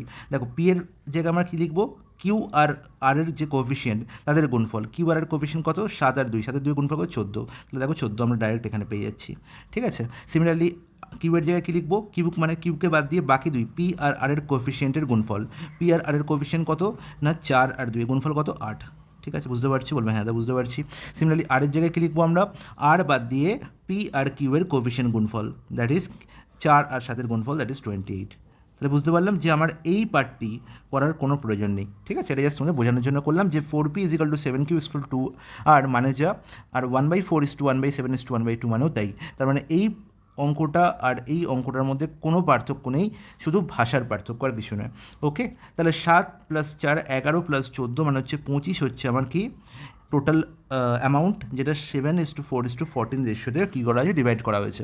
কিন্তু অঙ্কে বলা হয়েছে 25-এর ভ্যালু কত না 3300, মানে কত গুণ না 33 × 4 গুণ। কী করে করলাম, দেখো এই দুটো শূন্য আছে মানে 100 আছে আলটিমেট, 25 4 100 হয়, তার মানে 33 × 4 × 25 করলে 3300 হয়। এটুকু আমাকে ভাবতে হবে, ব্যাস। আমার নির্ণয় করতে হবে কার শেয়ার, আর এর শেয়ার, মানে 14 ভ্যালু আমাকে নির্ণয় করতে হবে। তাহলে কী করবো না, এখানে 33 আর 4 তো আছেই, তাকে 14 সঙ্গে গুণ করে দেবো, গল্প শেষ। ঠিক আছে, এবার আমরা ইউনিট ডিজিট দিয়েও করতে পারি। দেখি কী আছে, 4 4 16, 6 3 18, 8, তার মানে ইউনিট ডিজিট আর হচ্ছে আমি দেখতে পাচ্ছি এখানেও আছে, এখানেও আছে, তার মানে অপশান এ অপশান সি এখানে আমার ক্যান্সেল আউট হয়ে গেল। এবার দেখো 2028 আর 1848 আমরা এখানে ডিটেলস সামও ইউজ করতে পারি। দেখো 4 আর 1 5, এখানে 4 আর এখানে হচ্ছে 3 আর 3 কত 6, তাই তো। তাহলে 6 আর 4 24, 24 5 হচ্ছে কত 120, 120 মানে হচ্ছে ডিটেলস সাম কত 3। তাহলে ডিটেলস সাম এখানে দেখতে পাচ্ছি 3 কার হচ্ছে 2 আর 2 4 আর 8 12, 12 মানে হচ্ছে কত 3। ওকে, এখানে দেখতে পাচ্ছি 8 আর 8 16, 16 হচ্ছে 20 আর 1 21, 16 হচ্ছে 20 আর 21, তাহলে এখানেও দেখতে পাচ্ছি রিলেশন 3। তাহলে দুঃখের বিষয়, পরীক্ষক হচ্ছে চাইছে তুমি গুণ করো, পরীক্ষক কি চাইছে তুমি গুণ করো, তাহলে গুণ করো, কী করা যাবে। তাহলে এবার দেখতে পাচ্ছি 14 4 56, 56 × 33, 56 × 33, 33কে আমরা কি লিখতে পারি 30 + 3 বাবা। ঠিক আছে, 56 × 30 মানে কত হচ্ছে 3 6 18, 3 5 15, 1680, আর আলটিমেট 3 মানে আলটিমেট 168। তাহলে 1680 আর 168 যোগ করলে আমি কী পাবো না 1848। অপশান ডি হবে প্রশ্নের সঠিক আনসার। বোঝা গেছে, বলবে হ্যাঁ, খুব সুন্দর বোঝা গেছে, কোনো অসুবিধা নেই। নেক্সট প্রশ্নে চলে যাই। আচ্ছা, এটি ছিল কত নম্বর প্রশ্ন বাবা, 6 নম্বর প্রশ্ন। তাহলে 6 নম্বর প্রশ্নের মধ্যে সলিউশন হলো 7 নম্বর প্রশ্ন। আচ্ছা, 7 নম্বর প্রশ্নে কী বলা হয়েছে, an amount is divided between two friends in the ratio 4:7. If the second part is 6 more than the first, then the difference in amount between two friends. আচ্ছা, তাহলে খুব ভালো কথা, দেখো এখানে আলটিমেট কিছুই বলা নেই, দুজন বন্ধু, একটা হচ্ছে ধরো এ আর একজন হচ্ছে বি, এদের মধ্যে কী বলা হয়েছে কোনো একটা অ্যামাউন্ট ডিস্ট্রিবিউট করা হয়েছে, কী রেশিও 4:7 রেশিও। ইটস নট ইট, বলবে হ্যাঁ একদম ঠিক। বলছি if the second part is 6 more than the first part, তার মানে বি এর কাছে যে টাকা অ্যামাউন্ট গেছে আর এর কাছে যে অ্যামাউন্ট গেছে তাদের মধ্যে দেখা গেছে যে বি এর কাছে 6 টাকা বেশি গেছে, কিন্তু আমি দেখতে পাচ্ছি রেশিওয়ে কত টাকা বেশি গেছে না 4 আর 7-এর মধ্যে ডিফারেন্স হচ্ছে 3, তাহলে দেখতে পাচ্ছি বি এর 3 টাকা বেশি গেছে, 3-এর ভ্যালু এখানে বলা আছে 6 টাকা। ঠিক আছে, কত গুণ 2 গুণ, তার মানে আলটিমেট বি এর ভ্যালু পেয়ে গেলাম ইন্ডিভিজুয়াল 2 গুণ করলে কত 14, আর 4-এর 2 গুণ করলে কত 8, তার মানে এর কাছে 8 টাকা পেয়েছিল আর বি 14 টাকা পেয়েছিল, টোটাল অ্যামাউন্ট ছিল কত 14 + 8 22। তাহলে বলা হয়েছে নির্ণয় করতে বলা হয়েছে difference in amount between two friends, in the difference in amount between two friends. তাহলে কত অ্যামাউন্ট দেখতে পাচ্ছি ডিফারেন্স। আচ্ছা, ডিফারেন্স তো আমরা এখানে বলাই হয়েছে, আবার ডিফারেন্স চেয়েছে কেন, second part is 6 more than, 6ই তো আনসার হবে, নতুন করে আবার কী চেয়েছে তুস, পরীক্ষক যে কী প্রশ্ন করে আলটিমেট এখানে প্রশ্ন দেখো বলাই আছে, প্রশ্নই আনসার বলা আছে, the second part is 6 more than the first. ঠিক আছে, দেখো রেলওয়ের এনটিপিসির কন্ডিশন দেখো, সরি রেলওয়ের এটা এএলপির কোশ্চেন, তাহলে এএলপিতে এই ধরনের প্রশ্ন জিজ্ঞাসা করা হয়েছে যে এই যে স্টেটমেন্টটি বলা যে second part is 6 more than the first, তাহলে এটার মানেই তো আমার প্রশ্নের উত্তর then the save difference in amount between two friends, এটাই তো আনসার। তাহলে আমার কাছে এটা নির্ণয় করার তো কোনো প্রয়োজনই নেই, আমি বলছিলাম যে দুটো টোটাল কত অ্যামাউন্ট তাদের মধ্যে ডিস্ট্রিবিউট করেছে সেটা প্রশ্নে জিজ্ঞাসা করা হবে, পরীক্ষক সত্যি অপশন বি হচ্ছে কারেক্ট আনসার। বোঝা গেল।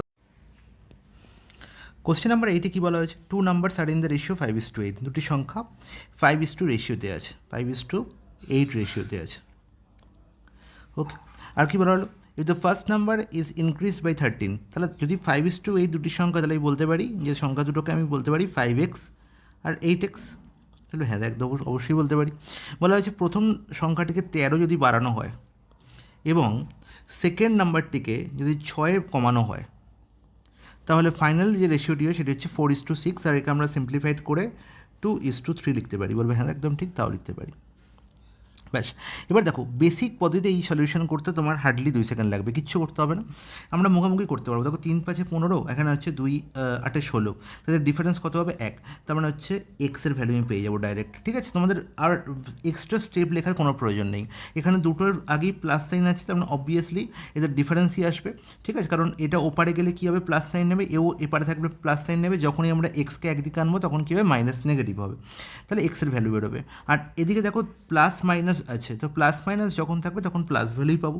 তাহলে দেখো 3 তেরো 39 আর 2 6 12, তাহলে এক্সের ভ্যালু কত হলো 39 প্লাস 12, অ্যান্ড দ্যাট ইজ 51। তাহলে এক্সের ভ্যালু আমি পেয়ে গেলাম। নির্ণয় করতে হবে কি আমাকে, নির্ণয় করতে হবে what is the sum of the original two numbers.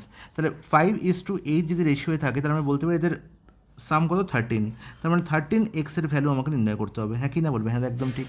তাহলে এক্সের ভ্যালু তো 51 বেরিয়ে গেছে, তার 13 এক্সের ভ্যালু কত হবে 13 ইন্টু 51। 13 ইন্টু 51 মানে হচ্ছে আমি 50 ইন্টু 13 লিখতে পারি কত 650 প্লাস হচ্ছে 13, আর 650 প্লাস 13 করলে কত হবে 663।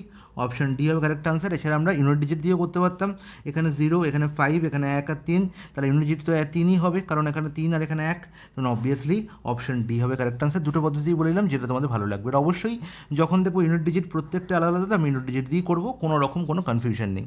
নেক্সট প্রশ্ন, question number 9, two numbers are in the ratio 7:5. If the first number is increased by 14 and the second number is decreased by 5, then the ratio becomes 4:2. তাহলে দেখো সেম কোশ্চেন্স, দুটি সংখ্যা 7x এবং 5x বলতে পারি।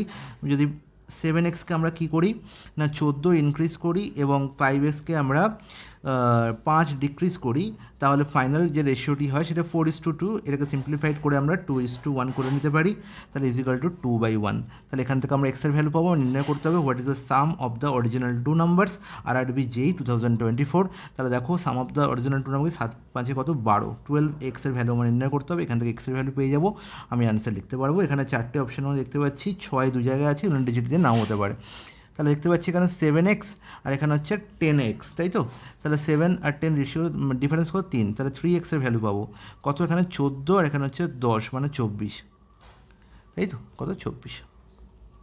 তাহলে ultimate হচ্ছে এক্সের ভ্যালু কত হলো 8, নির্ণয় করতে হবে কার value 12 into 8, that is 96। Option A হবে correct answer.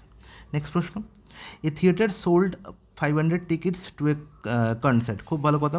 The ticket for adults cost ₹20 each and the ticket for children cost ₹12 each. খুব ভালো কথা। If the total revenue was 8,000, তাহলে how many adult tickets were sold, adult ticket কতগুলো বিক্রি হয়েছে। দেখো এই যে প্যাটার্নটি না, এই প্যাটার্নটি অ্যাকচুয়ালি হচ্ছে অ্যালিগেশন প্যাটার্ন।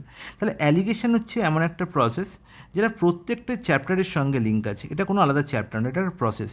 ঠিক আছে, তাহলে অ্যালিগেশন প্যাটার্ন দিয়ে এই প্রশ্নের সমাধান খুব সহজে করা যায়, রেশিও দিয়ে করার কোনো দরকার নেই।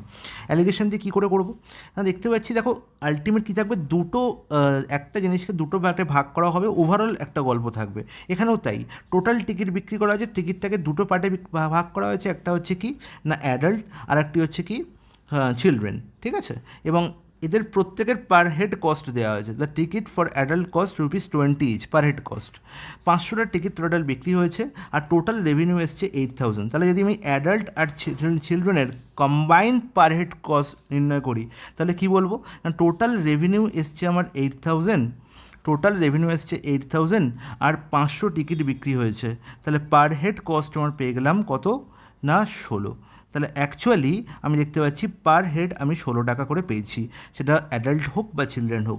কিন্তু অ্যাডাল্টের কাছ থেকে পেয়েছি পার হেড 20 টাকা, এটা অ্যাডাল্টের কাছ থেকে, আর চিলড্রেনের কাছ থেকে পেয়েছি পার হেড কত 12 টাকা, আর ওভারঅল আমি দেখতে পাচ্ছি 16 টাকা। তাহলে এই যে প্যাটার্ন, এই প্যাটার্ন হচ্ছে অ্যালিগেশন প্যাটার্ন, খুব ভালো করে বুঝতে হবে।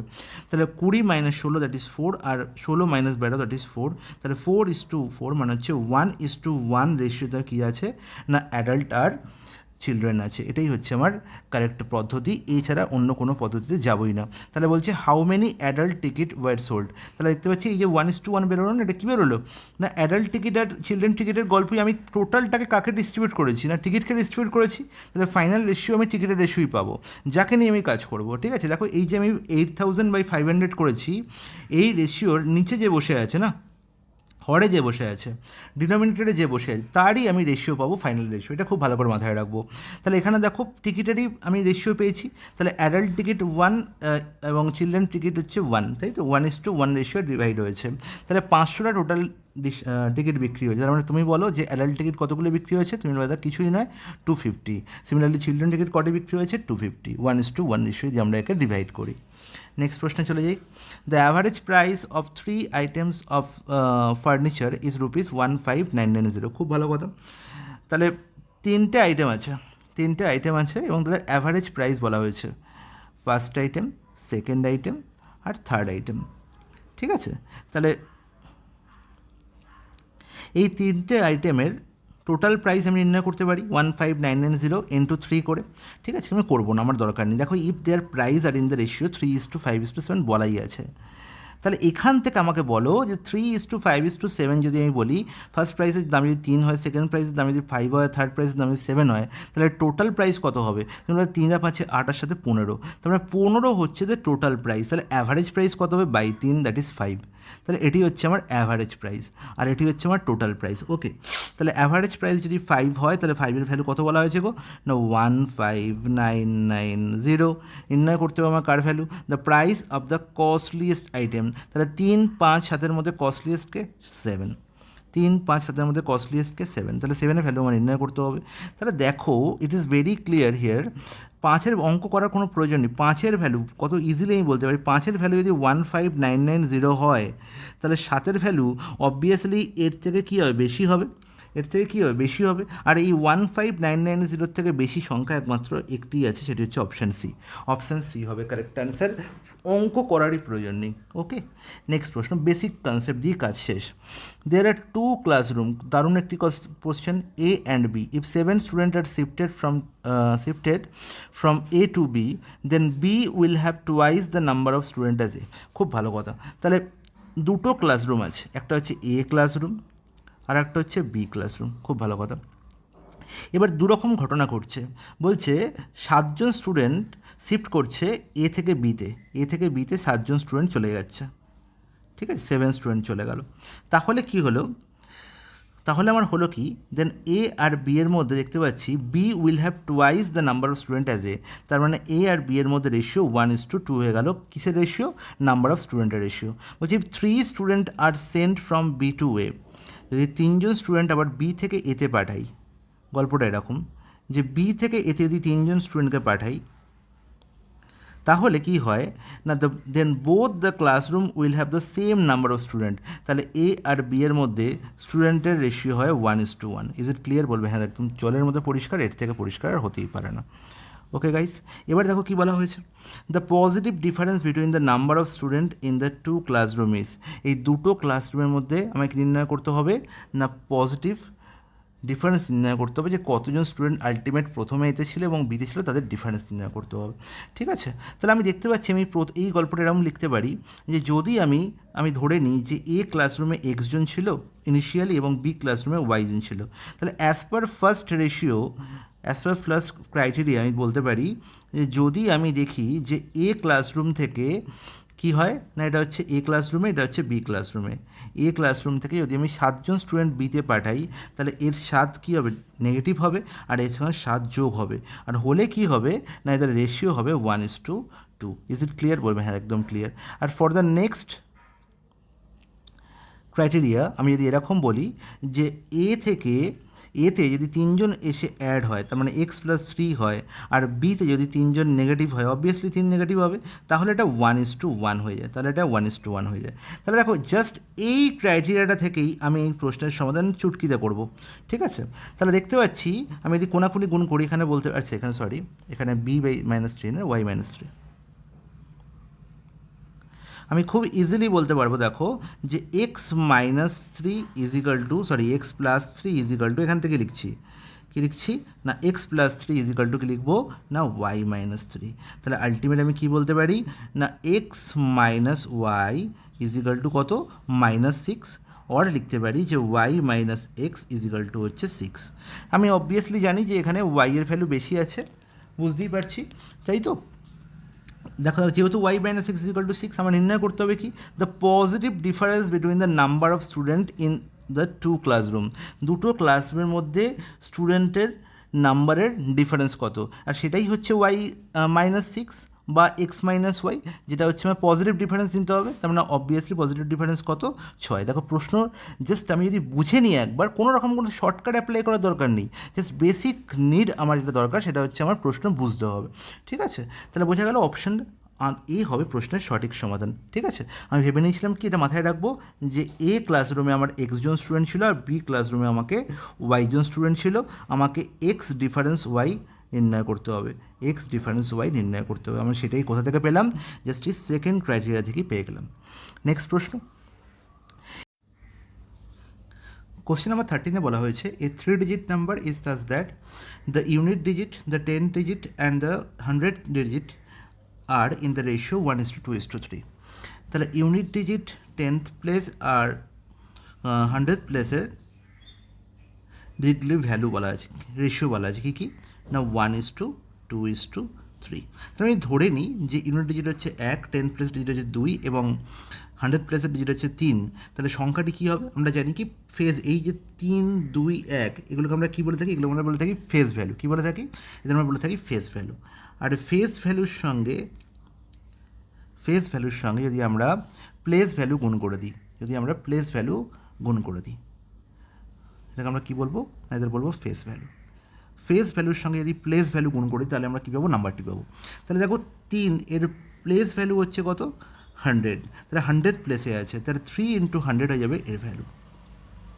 2 এর প্লেস ভ্যালু কত 10, তাহলে 10 × 2 মানে 20 হয়ে যাবে এর অ্যাকচুয়াল ভ্যালু। আর 1 ইউনিট প্লেস মানে কি এর অ্যাকচুয়াল ভ্যালু কি 1, তাহলে 1 × 1 মানে হচ্ছে 1। তাহলে অ্যাকচুয়ালের সংখ্যাটা কী দাঁড়ালো 321, এবার কি বলেছে the sum of the number and the number obtained by writing its digit in reverse order is 1332। তাহলে এই ডিজিটগুলোকে রিভার্স অর্ডারে সাজানোর পরে যে সংখ্যাটা পাবো তার সঙ্গে এই সংখ্যার যোগফল বলা হয়েছে কত না 1332। আচ্ছা দেখি তো এই সংখ্যাগুলোকে রিভার্স অর্ডারে সাজালে কীরকম দেখতে হয় না 321 হয়ে যাবে। তখন সংখ্যাটা কী পাবো, তখন সংখ্যাটা পেয়ে যাবো জাস্ট এর উল্টো 1 2 3। ওকে গাইস, কোশ্চেন নাম্বার 13-এ বলা হয়েছে a 3 digit number is such that the unit digit, the 10th digit and the 100th digit are in the ratio 1:2:3। খুব ভালো কথা। The sum of the numbers and the numbers obtained by writing its digit in reverse order is 1332। তাহলে দেখো এই যে ডিজিটগুলো আছে তাদের ratio বলা হয়েছে 1:2:3। তাহলে আমি ধরে নিই যে ইউনিট প্লেসের ডিজিট হচ্ছে 1, 10th প্লেসের ডিজিট হচ্ছে 2 এবং 100th প্লেসের ডিজিট হচ্ছে 3। তাহলে সংখ্যাটি কী দাঁড়াবে, তুমি বলবে 3-এর সঙ্গে 100 গুণ করুন তাহলে হবে 300, 2-এর সঙ্গে 10 গুণ করুন তাহলে হবে 20, আর 1-এর সঙ্গে ইউনিট প্লেস মানে 1 গুণ করুন তার মানে হচ্ছে 1। তার মানে আলটিমেট সংখ্যাটি কত হলো 321। ইজ নট ইট, বলবে হ্যাঁ একদম ঠিক। এবার যদি এই ডিজিটগুলোকে রিভার্স অর্ডারে দেওয়া হয় তার মানে কি ইউনিট প্লেসে ছিল 1, তার জায়গায় হয়ে গেল কি 3, 10th প্লেস সেম থাকবে আর 100th প্লেসে কী এসে যাবে না 1 এসে যাবে। তাহলে যখন এই অর্ডারে সাজাবো আমি ডিজিটগুলোকে তখন নাম্বারটা কী পাবো না জাস্ট এর উল্টো 3 to 1 করে দেবো 1 2 3। ঠিক আছে, এখানে আর আলাদা করে লেখার দরকার নেই যে 1 × 100, 2 × 10, 3 × 1, কোনো দরকার নেই। জাস্ট আমি 3 to 1কে রিভার্স করে দেবো, মানে 1 2 3 হয়ে যাবে আমার কি অ্যাকচুয়াল নাম্বারটি। ওকে গাইস, এবার বলেছে এদের যোগফল বলা হয়েছে কত না 1332। তাহলে এদের যোগ করে দেখি কত হচ্ছে না, তুমি বলো 444 হচ্ছে, 444। আর এই 444 এর ভ্যালু কত বলা হয়েছে গো না 1332। কত গুণ না 3 গুণ। নির্ণয় করতে হবে কি find the number, find the actual number. যদি ফাইন্ড দ্য নাম্বার বলেছেন find the actual number. Actual নাম্বারটি কত 321। তাহলে 321 × 3 হয়ে যাবে আমার actual number and that is কত না 963। অপশান সি হয়ে গেল প্রশ্নের সঠিক সমাধান। তো আশা করি প্রত্যেকে বুঝতে পেরেছো, কোনো ডাউট বলবে না দাদা, কোনো ডাউট নেই। চলে এই পরের প্রশ্ন, কোশ্চেন নাম্বার 14-এ কী বলা হয়েছে a 3 digit number is such that its unit digit, 10th digit and 100th digit are in the ratio 2:3:4। Same concept. তাহলে এখানে ইউনিট, 10th আর 100th প্লেসের ডিজিটের রেশিও বলা হয়েছে। কী হয়েছে না 2:3:4? তাহলে বলো তো সংখ্যাটা কী হবে? তুমি বলতে কিছুই নয়, 400 + 30 + 2, তার হচ্ছে 432 হয়ে যাচ্ছে অ্যাকচুয়াল সংখ্যাটি। এবার যদি ডিজিটগুলোকে রিভার্স করা হয়, রিভার্স অর্ডার কেন মানে আমি কী বলেছি না 4 জায়গায় মানে যে ছিল 100th প্লেসে সে আসবে ইউনিট প্লেসে, আর যে ছিল ইউনিট প্লেসে সেই যাবে কোথায় 100 প্লেসে, 10th প্লেসের ভ্যালু সেম থাকবে। তাহলে অ্যাকচুয়াল সংখ্যাটি তখন কী দাঁড়াবে? তখন সংখ্যাটি দেখবে 200 + 30 + 40, তার মানে হচ্ছে কত 40 না 234। তাহলে এবার কী বলা হলো না এদের সাম বলা হয়েছে, the sum of the number and the number obtain by reversing the digit is 1332। তাহলে সাম কত হচ্ছে না 666, আর 666-এরই ভ্যালু কত বলা হয়েছে 1332। কত গুণ বাবা? 2 গুণ, 2 গুণ করা হয়েছে। তাহলে আমরা নির্ণয় করতে হবে কি? Find the positive difference between the 3 digit number and the number formed by reversing its digit. তাহলে দেখো এই দুটো সংখ্যার মধ্যে ডিফারেন্স আমরা নির্ণয় করে নিই। 432 234-এর মধ্যে ডিফারেন্স কত না 198। ইস নট ইট বলবে, হ্যাঁ একদম ঠিক। তাহলে যদি 666 ভ্যালু 132 হয়, 2 গুণ হয়ে তাহলে এখানেও 2 গুণ হবে, তাহলে 198 × 2 হয়ে যাবে কি পজিটিভ ডিফারেন্স, সেটি কত হবে 396। অপশান সি হবে প্রশ্নের সঠিক সমাধান। নেক্সট প্রশ্ন চলে যাই। A textbook has a total of 662 pages. It is divided into two parts. The second part of the book has 52 pages less than the first part. How many pages are there in the first part of the book? Okay, তাহলে দুটো part আছে, first part আর second part. ওকে, বলা হয়েছে যে the second part of the book has 52 pages less than the first part. তাহলে first পার্টে যদি 60 page থাকে, সেকেন্ড পেজে বলা হয়েছে x - 52টি পেজ আছে। ওকে গাইস, তাহলে এবার নির্ণয় করতে হবে যে how many pages are there in the first part. তাহলে আমি এদের সাম করে দেবো, যে সামই হচ্ছে total number of page, that is 662। হ্যাঁ কি না বলবে? হ্যাঁ একদম ঠিক। তার মানে 2x = কত না 662 + 52,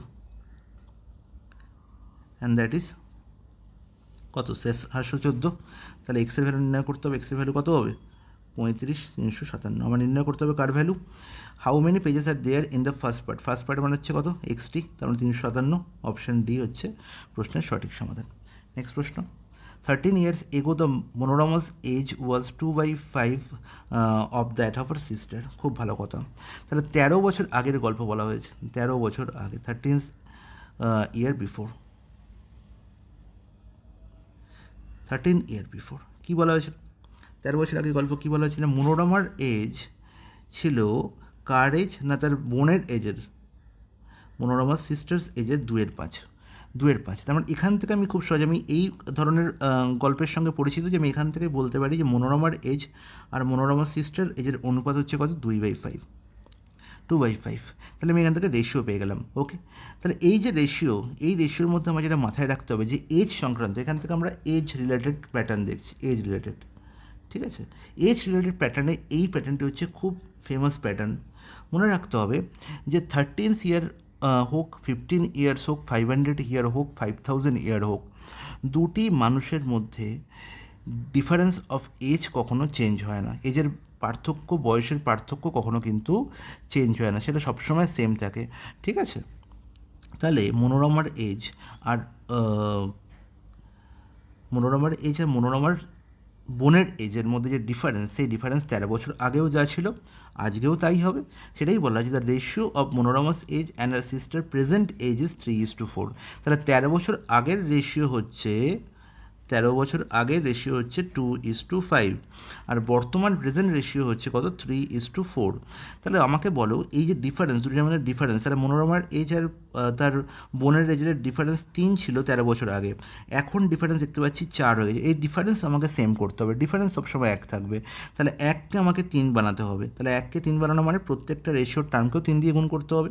তাহলে 3 × 3 আর 4 × 3, আর 3 × 3 আর 4 × 3 করে কত হবে লিখে ফেলো। তাহলে আলটিমেট দেখো এখানে কত হচ্ছে 9, আর এখানে হচ্ছে 12। বোঝা গেল? বলবে হ্যাঁ একদম ঠিক।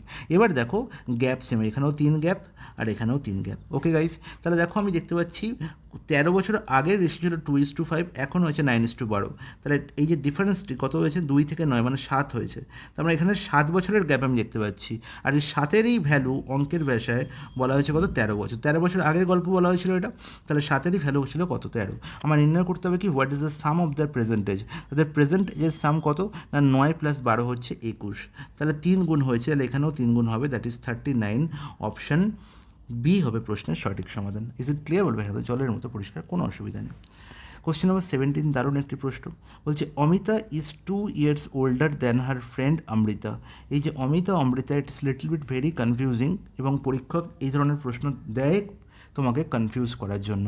একদম বড় বড় করে লিখে ফেলো, এখানে হচ্ছে অমিতা আর এই হচ্ছে অমৃতা। বলবে দাদা কোনো ডাউট নেই। এবার কি বলা হলো না, Amita is 2 years older than her friend Amrita. তার মানে অমৃতার বয়স যদি এক্স হয়, অমিতার বয়স হচ্ছে এক্স প্লাস টু। যা বলেছে পরিষ্কার লিখতে থাকো। Amita's father is twice as old as Amita. তাহলে অমিতার বাবা দেখতে পাচ্ছি অমিতার থেকে 2 গুণ বয়সে বড়। তাহলে আমরা X plus two into two, তাহলে সেটাকে আমরা 2x + 4ও লিখতে পারি, কোনো ডাউট নেই। নেক্সট প্রশ্ন হচ্ছে the age of Amita's father, আচ্ছা এটাই বললাম, the age of Amita's father and অমৃতার সিস্টার ডিফার বাই 43। আচ্ছা, এখানে আরেকটা গল্প বলা হয়েছে, Amrita is twice as old as a sister. অমৃতা হচ্ছে তার বোনের থেকে দুগুণ বড়, ঠিক আছে, বয়সে দুগুণ বড়। তাহলে তার বোন কি দুভাগ তার বয়সের, তার মানে তার সিস্টারের বয়স কত হবে, অমৃতার সিস্টারের বয়স কত হবে না এক্সের 2 ভাগ, মানে x/2। এবার বলা হয়েছে এদের মধ্যে ডিফারেন্স, অমিতার বাবার বয়স আর অমৃতার বোনের বয়সের ডিফারেন্স হচ্ছে কত, 43। তাহলে এদের মধ্যে ডিফারেন্স কত দেখতে পাচ্ছি, 2x + 4 - x/2 করলে কত হবে, তুমি বলতে কিছুই না, এখানে দেখতে পাচ্ছি x/2। তাহলে করে ফেলি, এখানে 4x হবে, এখানে হচ্ছে 8 হবে, আর -x হবে, আর নিচে 2 থাকবে, সেই দুটো উপরে গেলে কী হবে, 43 × 2 হয়ে যাবে। ব্যাস, গল্প শেষ। তাহলে দেখতে পাচ্ছি 4x - x, দ্যাট ইজ হচ্ছে 3x, is equal two 43 × 2, that is হচ্ছে 86 - 8, দ্যাট ইজ 78। ইজ নট ইট? বলবে হ্যাঁ একদম ঠিক। সেখান থেকে এক্সের ভ্যালু কত হলো, 26। নির্ণয় করতে হবে কার value, the sum of the ages of Amita and Amrita is. তাহলে অমিতা আর অমৃতার বর্তমান বয়সের সাম নির্ণয় করতে হবে। x + 2 + x এর যোগফল কত পাবো, 2x + 2, আর 2x + 2 এর ভ্যালু কত হবে, এক্সের ভ্যালু যদি 26 হয়, 26 × 2 = 52 + 2 54 হয়ে যাবে। আমার আনসার অপশান এ হয়ে গেল correct answer. I think it's clear. Same প্রশ্ন, সেম কনসেপ্ট। দেখো একই রকমের প্যাটার্নের প্রশ্ন আমি দুটো করে রাখছি। প্রশ্নে কি বলা হয়েছে, Amita is 2 years elder than her friend Amrita. Same প্রশ্ন, সব কিছুই সেম, নামও সেম। ওকে, তাহলে অমিতা এবং অমৃতা কী বলা হয়েছে না, এদের বলা হয়েছে অমিতা হচ্ছে অমৃতা থেকে 2 বছরের বড়। তাহলে অমৃতার বয়স যদি এক্স হয়, অমিতার বয়স হচ্ছে কত, x + 2। ইজ নট ইট? বলবে হ্যাঁ একদম ঠিক। বলেছে Amita's father is twice as old as Amrita, same concept, and Amrita is twice as old her sister. খুব ভালো কথা। The age of Amita's father and Amrita's sister differ by 43 years। আচ্ছা, তো নির্ণয় করতে হবে কি, the difference between the ages of Amrita and the difference between the ages of Amita and Amrita. তাহলে অমিতা আর অমৃতার বয়সের মধ্যে ডিফারেন্স নির্ণয় করতে হবে। বলো, এই যে পার্টটা ছিল, এই যে পার্টটা দেওয়া হয়েছে এত দূর, এই পার্টটা অ্যাকচুয়ালি ইউজলেস, কোনো দরকার নেই। প্রশ্ন অ্যাকচুয়ালি নয়, এটা একটা অঙ্কের প্রশ্নই নয়, স্টেটমেন্টেই বলা হয়েছে এই প্রশ্নের উত্তর। দেখো অমিতা বলাই হয়েছে যে অমৃতার থেকে 2 বছরের বড়। তাহলে অমিতা যদি অমৃতার থেকে 2 বছরের বড় হয়, তাহলে x + 2 আর x এর মধ্যে ডিফারেন্স কত, 2 বছর দাদা। সেটাই তো জানতে চেয়েছে, the difference between the ages of Amita and Amrita. অঙ্ক করারই দরকার নেই, প্রশ্ন থেকেই আনসার বলা হয়েছে, অপশন এ হয়ে গেল প্রশ্নের সঠিক সমাধান। তাহলে এই হচ্ছে আমাদের এনটিপিসির এই ধরনের প্রশ্ন কিন্তু আসতেই পারে, ঠিক আছে। দেখছো ALP CBT 2024-এর প্রশ্ন এটা, বলো কী কোয়ালিটির প্রশ্ন দেওয়া হচ্ছে। নেক্সট প্রশ্নে চলে যাই। নেক্সট প্রশ্ন কী বলা হয়েছে, 19 নম্বর প্রশ্ন, the sum of ages of a mother son and daughter is 70 years। খুব ভালো কথা, মাদার সন অ্যান্ড ডটার, এদের বয়সের সাম কত বলা হয়েছে না 70 years। আর কি বলা হয়েছে, if the mother is thrice as old as her son. বলছে মাদার কি তার ছেলের থেকে 3 গুণ বয়সে বড়, okay, and the daughter is 5 years older than her brother. তাহলে মায়ের বয়স কত আমাকে নির্ণয় করতে হবে। তাহলে এদের মধ্যে মিডল ম্যানকে, এই দুই প্রশ্নের এই যে স্টেটমেন্টটি বলা হয়েছে, মিডল ম্যান হচ্ছে সান। সানের সঙ্গে দুজনকার তুলনা, যার সঙ্গে তুলনা করা যায় তাকে তুমি এক্স ধরে নাও, ঠিক আছে। তাহলে মাদারের এজ কত না, ছেলের বয়সে 3 গুণ, তার মানে মাদারের এজ হচ্ছে 3x। ইজ নট ইট? বলবে হ্যাঁ একদম ঠিক। আর কি বলা হয়েছে, ডটার ইজ 5 years older, তার মানে ডটার হচ্ছে ভাইয়ের থেকে মানে ছেলের থেকে 5 বছরের বড়, তার মানে হচ্ছে x+5। ওকে গাইস, এবার এদের বয়সের সাম কত বলা হয়েছে গো? বয়সের সাম বলা হয়েছে 70। ওকে, তাহলে এখান থেকে দেখতে পাচ্ছি 3x + x মানে 5x + 5 = হচ্ছে 70। তাহলে আলটিমেট x+1 = হচ্ছে 14। তার মানে এক্সের ভ্যালু কত হয়ে গেল গো? 13। নির্ণয় করতে হবে কি, হাউ ওল্ড ইজ মাদার, তাহলে মায়ের বয়স কত হবে? 3 গুণ 39। তখন অপশন সি হয়ে গেল প্রশ্নের সঠিক সমাধান। নেক্সট প্রশ্ন কী বলা হয়েছে? The ages of Anita and Sunita differ by 30 years. খুব ভালো কথা। তাহলে অনিতা এবং সুনিতার বয়সের ডিফারেন্স বলা হয়েছে কত? বয়সের ডিফারেন্স হচ্ছে 30 বছর। আর কি বলা হলো না, ইফ 5 ইয়ার্স এগো, 5 বছর আগের গল্প বলা হয়েছে, অনিতা ওয়াজ 3 Times as old as Sunita. তার মানে কি 5 বছর আগে 5 years before Anita's age was Anita 5 years ago, Anita was 3 times as old as Sunita. তাহলে সুনিতা এবং অনিতার বয়সের অনুপাত হচ্ছিল কত? 3:1। ইজ নট ইট? বলবে হ্যাঁ একদম ঠিক, কোনো অসুবিধা নেই, তাই তো? এই স্টেটমেন্টটা দিয়ে এটাই প্রকাশ করছে, অনিতা ওয়াজ 3 Times as old as Sunita. তাহলে সুনিতা যদি 1 হয়, অনিতার বয়স হচ্ছে কত? 3 ইউনিট। ওকে, আর এই যে একটু আগে এই ধরনের প্রশ্নের সমাধানে আমি একটি কথা বলেছি তোমাদের, যে অনিতার সুনিতার বয়সের গ্যাপ, এই গ্যাপ কখনো চেঞ্জ হবে না, ঠিক আছে? আমাদের বয়সের ডিফারেন্স কখনো চেঞ্জ হবে না। তাহলে আলটিমেট দেখো এখানে বলা হয়েছে the ages of Anita and Sunita differ by 30 years, এটা হচ্ছে কনস্ট্যান্ট, ঠিক আছে? 5 বছর আগেও কিন্তু এই ডিফারেন্স 30 ইয়ার্সই ছিল। তাহলে 3 আর 1-এর মধ্যে ডিফারেন্স কত? 2। তাহলে 2-এর ভ্যালু কত বলা হয়েছে? 30। কত গুণ? 15 গুণ। তাহলে নির্ণয় করতে হবে কার বয়স? The present age of Sunita. তাহলে 1-এর ভ্যালু কত হচ্ছে না, তুমি বলে দাও 15। তাহলে এই যে 1-এর ভ্যালু 15 পেলাম, এটা আলটিমেট 5 বছর আগের গল্প, 5 ইয়ার্স বিফোর। ওকে, তাহলে আজকে প্রেজেন্ট এজ মানে আজকের বয়স কত? 5 বছর বেশি হবে, 20 বছর। অপশান সি হয়ে গেল প্রশ্নের সঠিক সমাধান। নেক্সট প্রশ্নে চলে যাই গাইস। কোশ্চেন নাম্বার 21-এ বলা হয়েছে the sum of the ages of 5 children born at interval of 2 years each is 40 years. তাহলে 2 বছরের গ্যাপে টোটাল 5জন চিলড্রেন আমাদের জন্মগ্রহণ করেছে, তাদের টোটাল বয়স বলা হয়েছে 40 ইয়ার্স। আমরা নির্ণয় করতে হবে what is the age of the eldest child, ঠিক? সব থেকে বড়ো চাইল্ডের আমার বয়স নির্ণয় করতে হবে। ওকে, তাহলে এটা অ্যাকচুয়ালি রেশিও দিয়ে করার থেকে অ্যাভারেজ দিয়ে এই প্রশ্নের সমাধান করা আরও বেশি সহজসাধ্য।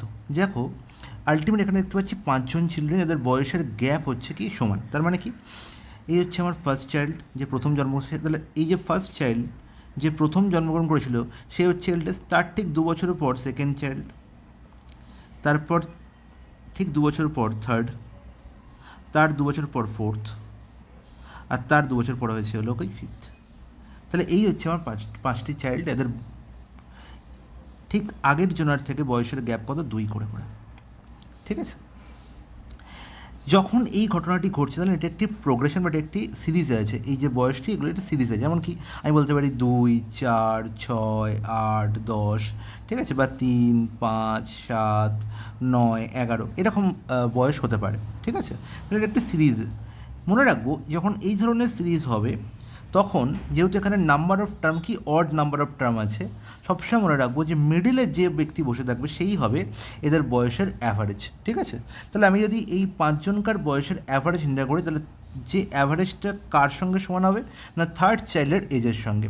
দেখতে পাচ্ছি টোটাল 5জন আমার চিলড্রেন আছে এবং তাদের বয়সের সাম হচ্ছে 40। তাহলে আমাকে বলে এদের অ্যাভারেজ কত? তাদের অ্যাভারেজ এজ হচ্ছে আমার কত না 40/5 অ্যান্ড দ্যাট ইজ 8 ইয়ার্স। তার মানে থার্ড চাইল্ডের বয়স আমি পেয়ে গেলাম 8। থার্ড চাইল্ডের বয়স কত? 8। ওকে, তাহলে আমার নির্ণয় করতে হবে কার বয়স না এল্ডেস্ট চাইল্ডের, ঠিক আছে? সব থেকে বড়ো চাইল্ডের বয়স আমার নির্ণয় করতে হবে। তাহলে যে প্রথম জন্মগ্রহণ করেছিল সেই সব থেকে বড়ো হবে। তার মানে অবভিয়াসলি এখানে বয়স কী হচ্ছে না 2 বছর করে বাড়ছে, তাহলে 8 থেকে 2 10 আর 10 থেকে 2 12। তাহলে এল্ডেস্ট চাইল্ডের এজ কত হলো না এল্ডেস্ট চাইল্ডের এজ হলো আমার 12 বছর। অপশান ডি হয়ে গেল প্রশ্নের সঠিক সমাধান। তো বোঝা গেল? বলবে হ্যাঁ খুব সুন্দর বোঝা গেছে, কোনো অসুবিধা নেই। নেক্সট প্রশ্ন, the present ages of 3 persons are in the ratio 4:5:6. 8 years ago the sum of their ages was 51. Find the percent age of the eldest person. একই কোশ্চেন্স, একই ধরনের সলিউশন করব। দ্য প্রেজেন্ট এজের রেশিও বলা হয়েছে, ঠিক আছে? দেখো 4:5:6 হচ্ছে এদের প্রেজেন্ট এজের রেশিও, খুব ভালো কথা। 8 years ago the sum of their ages was 51. তাহলে দেখো 8 বছর আগে তাদের বয়সের সাম ছিল কত? 51। তাহলে বর্তমানে তাদের বয়সের সাম কত? তাহলে বর্তমানে প্রত্যেকের বয়স 8 করে বেড়েছে, তাই তো? 3% প্রত্যেকের বয়স 8 করে বাড়া মানে আলটিমেট কত বাড়বে? তোমরা 24 বাড়বে। টোটাল এজ কত বাড়বে? সাম কত বাড়বে? 24। তাহলে বর্তমানে তাদের বয়সের সাম কত হয়? 51 + 24।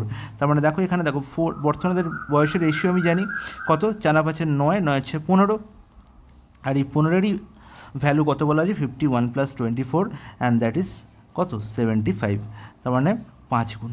এর জন্য বলবে হ্যাঁ একদম ঠিক।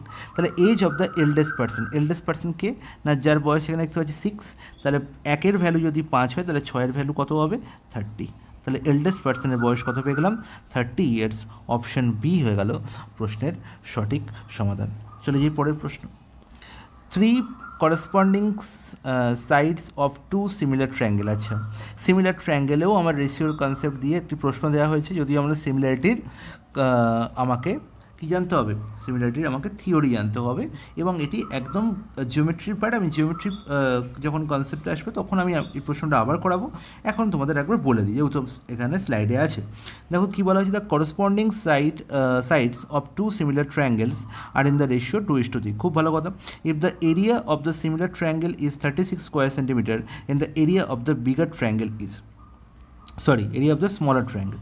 তাহলে দেখো দুটো ট্রায়াঙ্গেল আছে সিমিলার, এইটা একটি ট্রায়াঙ্গেল, এটা স্মলার ট্রায়াঙ্গেল, আর ধরলাম এটা হচ্ছে আমার বিগার ট্রায়াঙ্গেল। এটা বলা হয়েছে সিমিলার। মনে রাখবো যে দুটো ট্রায়াঙ্গেল সিমিলার মানে কি? এদের করসপন্ডিং অ্যাঙ্গেল যেগুলো সমান তাদের অপোজিট সাইডের রেশিও সমান। তাহলে যখনই বলা হয়েছে করসপন্ডিং সাইডের রেশিও, তাহলে মনে রাখবো যে করসপন্ডিং সাইডের রেশিও মানে বলতে চেয়েছে যে যদি এখানে এ বি সি আর এখানে আমি ডি ই এফ এই দুটো ট্রায়াঙ্গেলকে আমি সিমিলার বলি, তাহলে এদের করসপন্ডিং সাইড বলতে আমি বলতে পারি যে এ বির সঙ্গে ডি রেশিও যা, এসির সঙ্গে ডিএফের রেশিও তাই, এবং বিসির সঙ্গে ইএফের রেশিও তাই। ইটস নট ইট? বলবে হ্যাঁ একদম ঠিক। তাহলে করসপন্ডিং সাইডের রেশিও মানে আমি এবি ইজ টু ডিই বলতে পারি, বিসি ইজ টু ই বলতে পারি, বা এসি ইজ টু ডিএফ বলতে পারি। প্রত্যেকের রেশিও হবে 2:3। এবার এদের এরিয়ার রেশিও কী হয়? সবসময় মনে রাখবো সিমিলার ট্রায়াঙ্গেলের এরিয়ার রেশিও হবে তাদের করসপন্ডিং সাইডের রেশিওর স্কোয়ার। তাহলে area of smaller triangle by area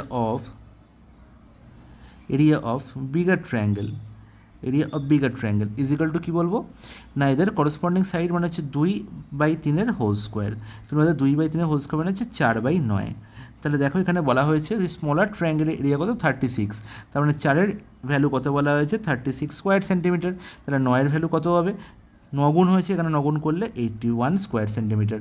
তাহলে বিগার ট্রায়াঙ্গেলের এরিয়া কত পেয়ে গেলাম? 81 স্কোয়ার সেন্টিমিটার। অপশন সি হয়ে গেল কারেক্ট আনসার। নেক্সট প্রশ্ন, the angles of a quadrilateral are in the ratio 2:5:7. আবার একটি জিওমেট্রিক কনসেপ্ট, সেম রেশিও আছে বলে এখানে প্রশ্নটি ইনক্লুড করা হয়েছে। আমরা জিওমেট্রিতে এই ধরনের প্রশ্নের সমাধান আবার দেখব। তাহলে এখানে একটি কোয়াড্রিলেটারাল যেরকম খুশি হতে পারে, তাহলে এটা হচ্ছে একটা কোয়াড্রিলেটারাল যার কি বলা হলো না 4টি অ্যাঙ্গেলের রেশিও বলা হয়েছে 2:5:2:5:7:10। ইটস নট ইট? বলবে হ্যাঁ একদম ঠিক। আর আমরা জানি যে কোয়াড্রিলেটারের 4টি কোণের যোগফল কত হয় গো? 4টি কোণের যোগফল সবসময় হবে 360 ডিগ্রি। ইটস নট ইট? বলবে হ্যাঁ একদম ঠিক। তাহলে নির্ণয় করতে হবে find the difference between the greatest and the smallest angle of the quadrilateral. তাহলে এদের মধ্যে গ্রেটেস্ট কোনটা? অবভিয়াসলি গ্রেটেস্ট ওয়ান ইজ 10, আর স্মলেস্ট কোনটা? 2। তাই তো? তোমার ডিফারেন্স কত? তুমি বলবে 8। তাহলে 8-এর ভ্যালু আমাকে নির্ণয় করতে হবে, হ্যাঁ কি না? তাহলে দেখতে পাচ্ছি এদের সাম 360 ডিগ্রি। তাহলে সাম কত? 2 + 10 12, আর সাথে 19 আর 5 হচ্ছে কত? না 19 × 5 = 24, তাহলে 24-এর ভ্যালু বলা হয়েছে কত 360, 24-এর ভ্যালু কত 360, আমার নির্ণয় করতে হবে 8-এর ভ্যালু। তাহলে এখানে দেখো 24 থেকে 8 আছে মানে 3 ভাগ হয়েছে, এখানে 3 ভাগ করলে কত হবে 120 ডিগ্রি। অপশান বি হয়ে গেল প্রশ্নের সঠিক সমাধান। তাহলে এই ছিল আমার আজকের পার্টের 24টি প্রশ্নের সমাধান। এরপরে পার্ট 2 আসবে, সেখানে আমি কি করব আরেকটু লেভেল বাড়াবো এবং আরেকটু ভালো লেভেলের প্রশ্নের সলিউশন করা হবে। ঠিক আছে, তাহলে আজকে আমাদের বেসিক কোশ্চেন সলভ হলো এবং তার সঙ্গে তোমাদের থিওরি পার্টটাও করে দিলাম। নেক্সট ক্লাসে আবার দেখা হবে। হ্যাঁ, অবশ্যই আমাদের অ্যাপ খুব তাড়াতাড়ি আসছে, অ্যাপ কিন্তু সবাই ডাউনলোড করবে এবং সেখানে তোমরা ফেসিলিটি পাবেই, অনেক ভালো ফেসিলিটি পাবে, যেটা আমার প্রমিস। ওকে, আর হচ্ছে কি না, অবশ্যই আমাদের এই ক্লাসগুলোকে তোমরা শেয়ার করবে, এতে অনেক বেশি স্টুডেন্টের কাছে পৌঁছতে পারি, আর অবশ্যই এতে আমার কী হয় না ইন্টারেস্ট বেশি গ্রো করে এবং তোমাদের অনেক বেশি ভালো ভালো প্রশ্ন করাতে পারি। দ্যাটস ইট, আজকে আমাদের ক্লাস এখানেই শেষ করলাম। জয় হিন্দ।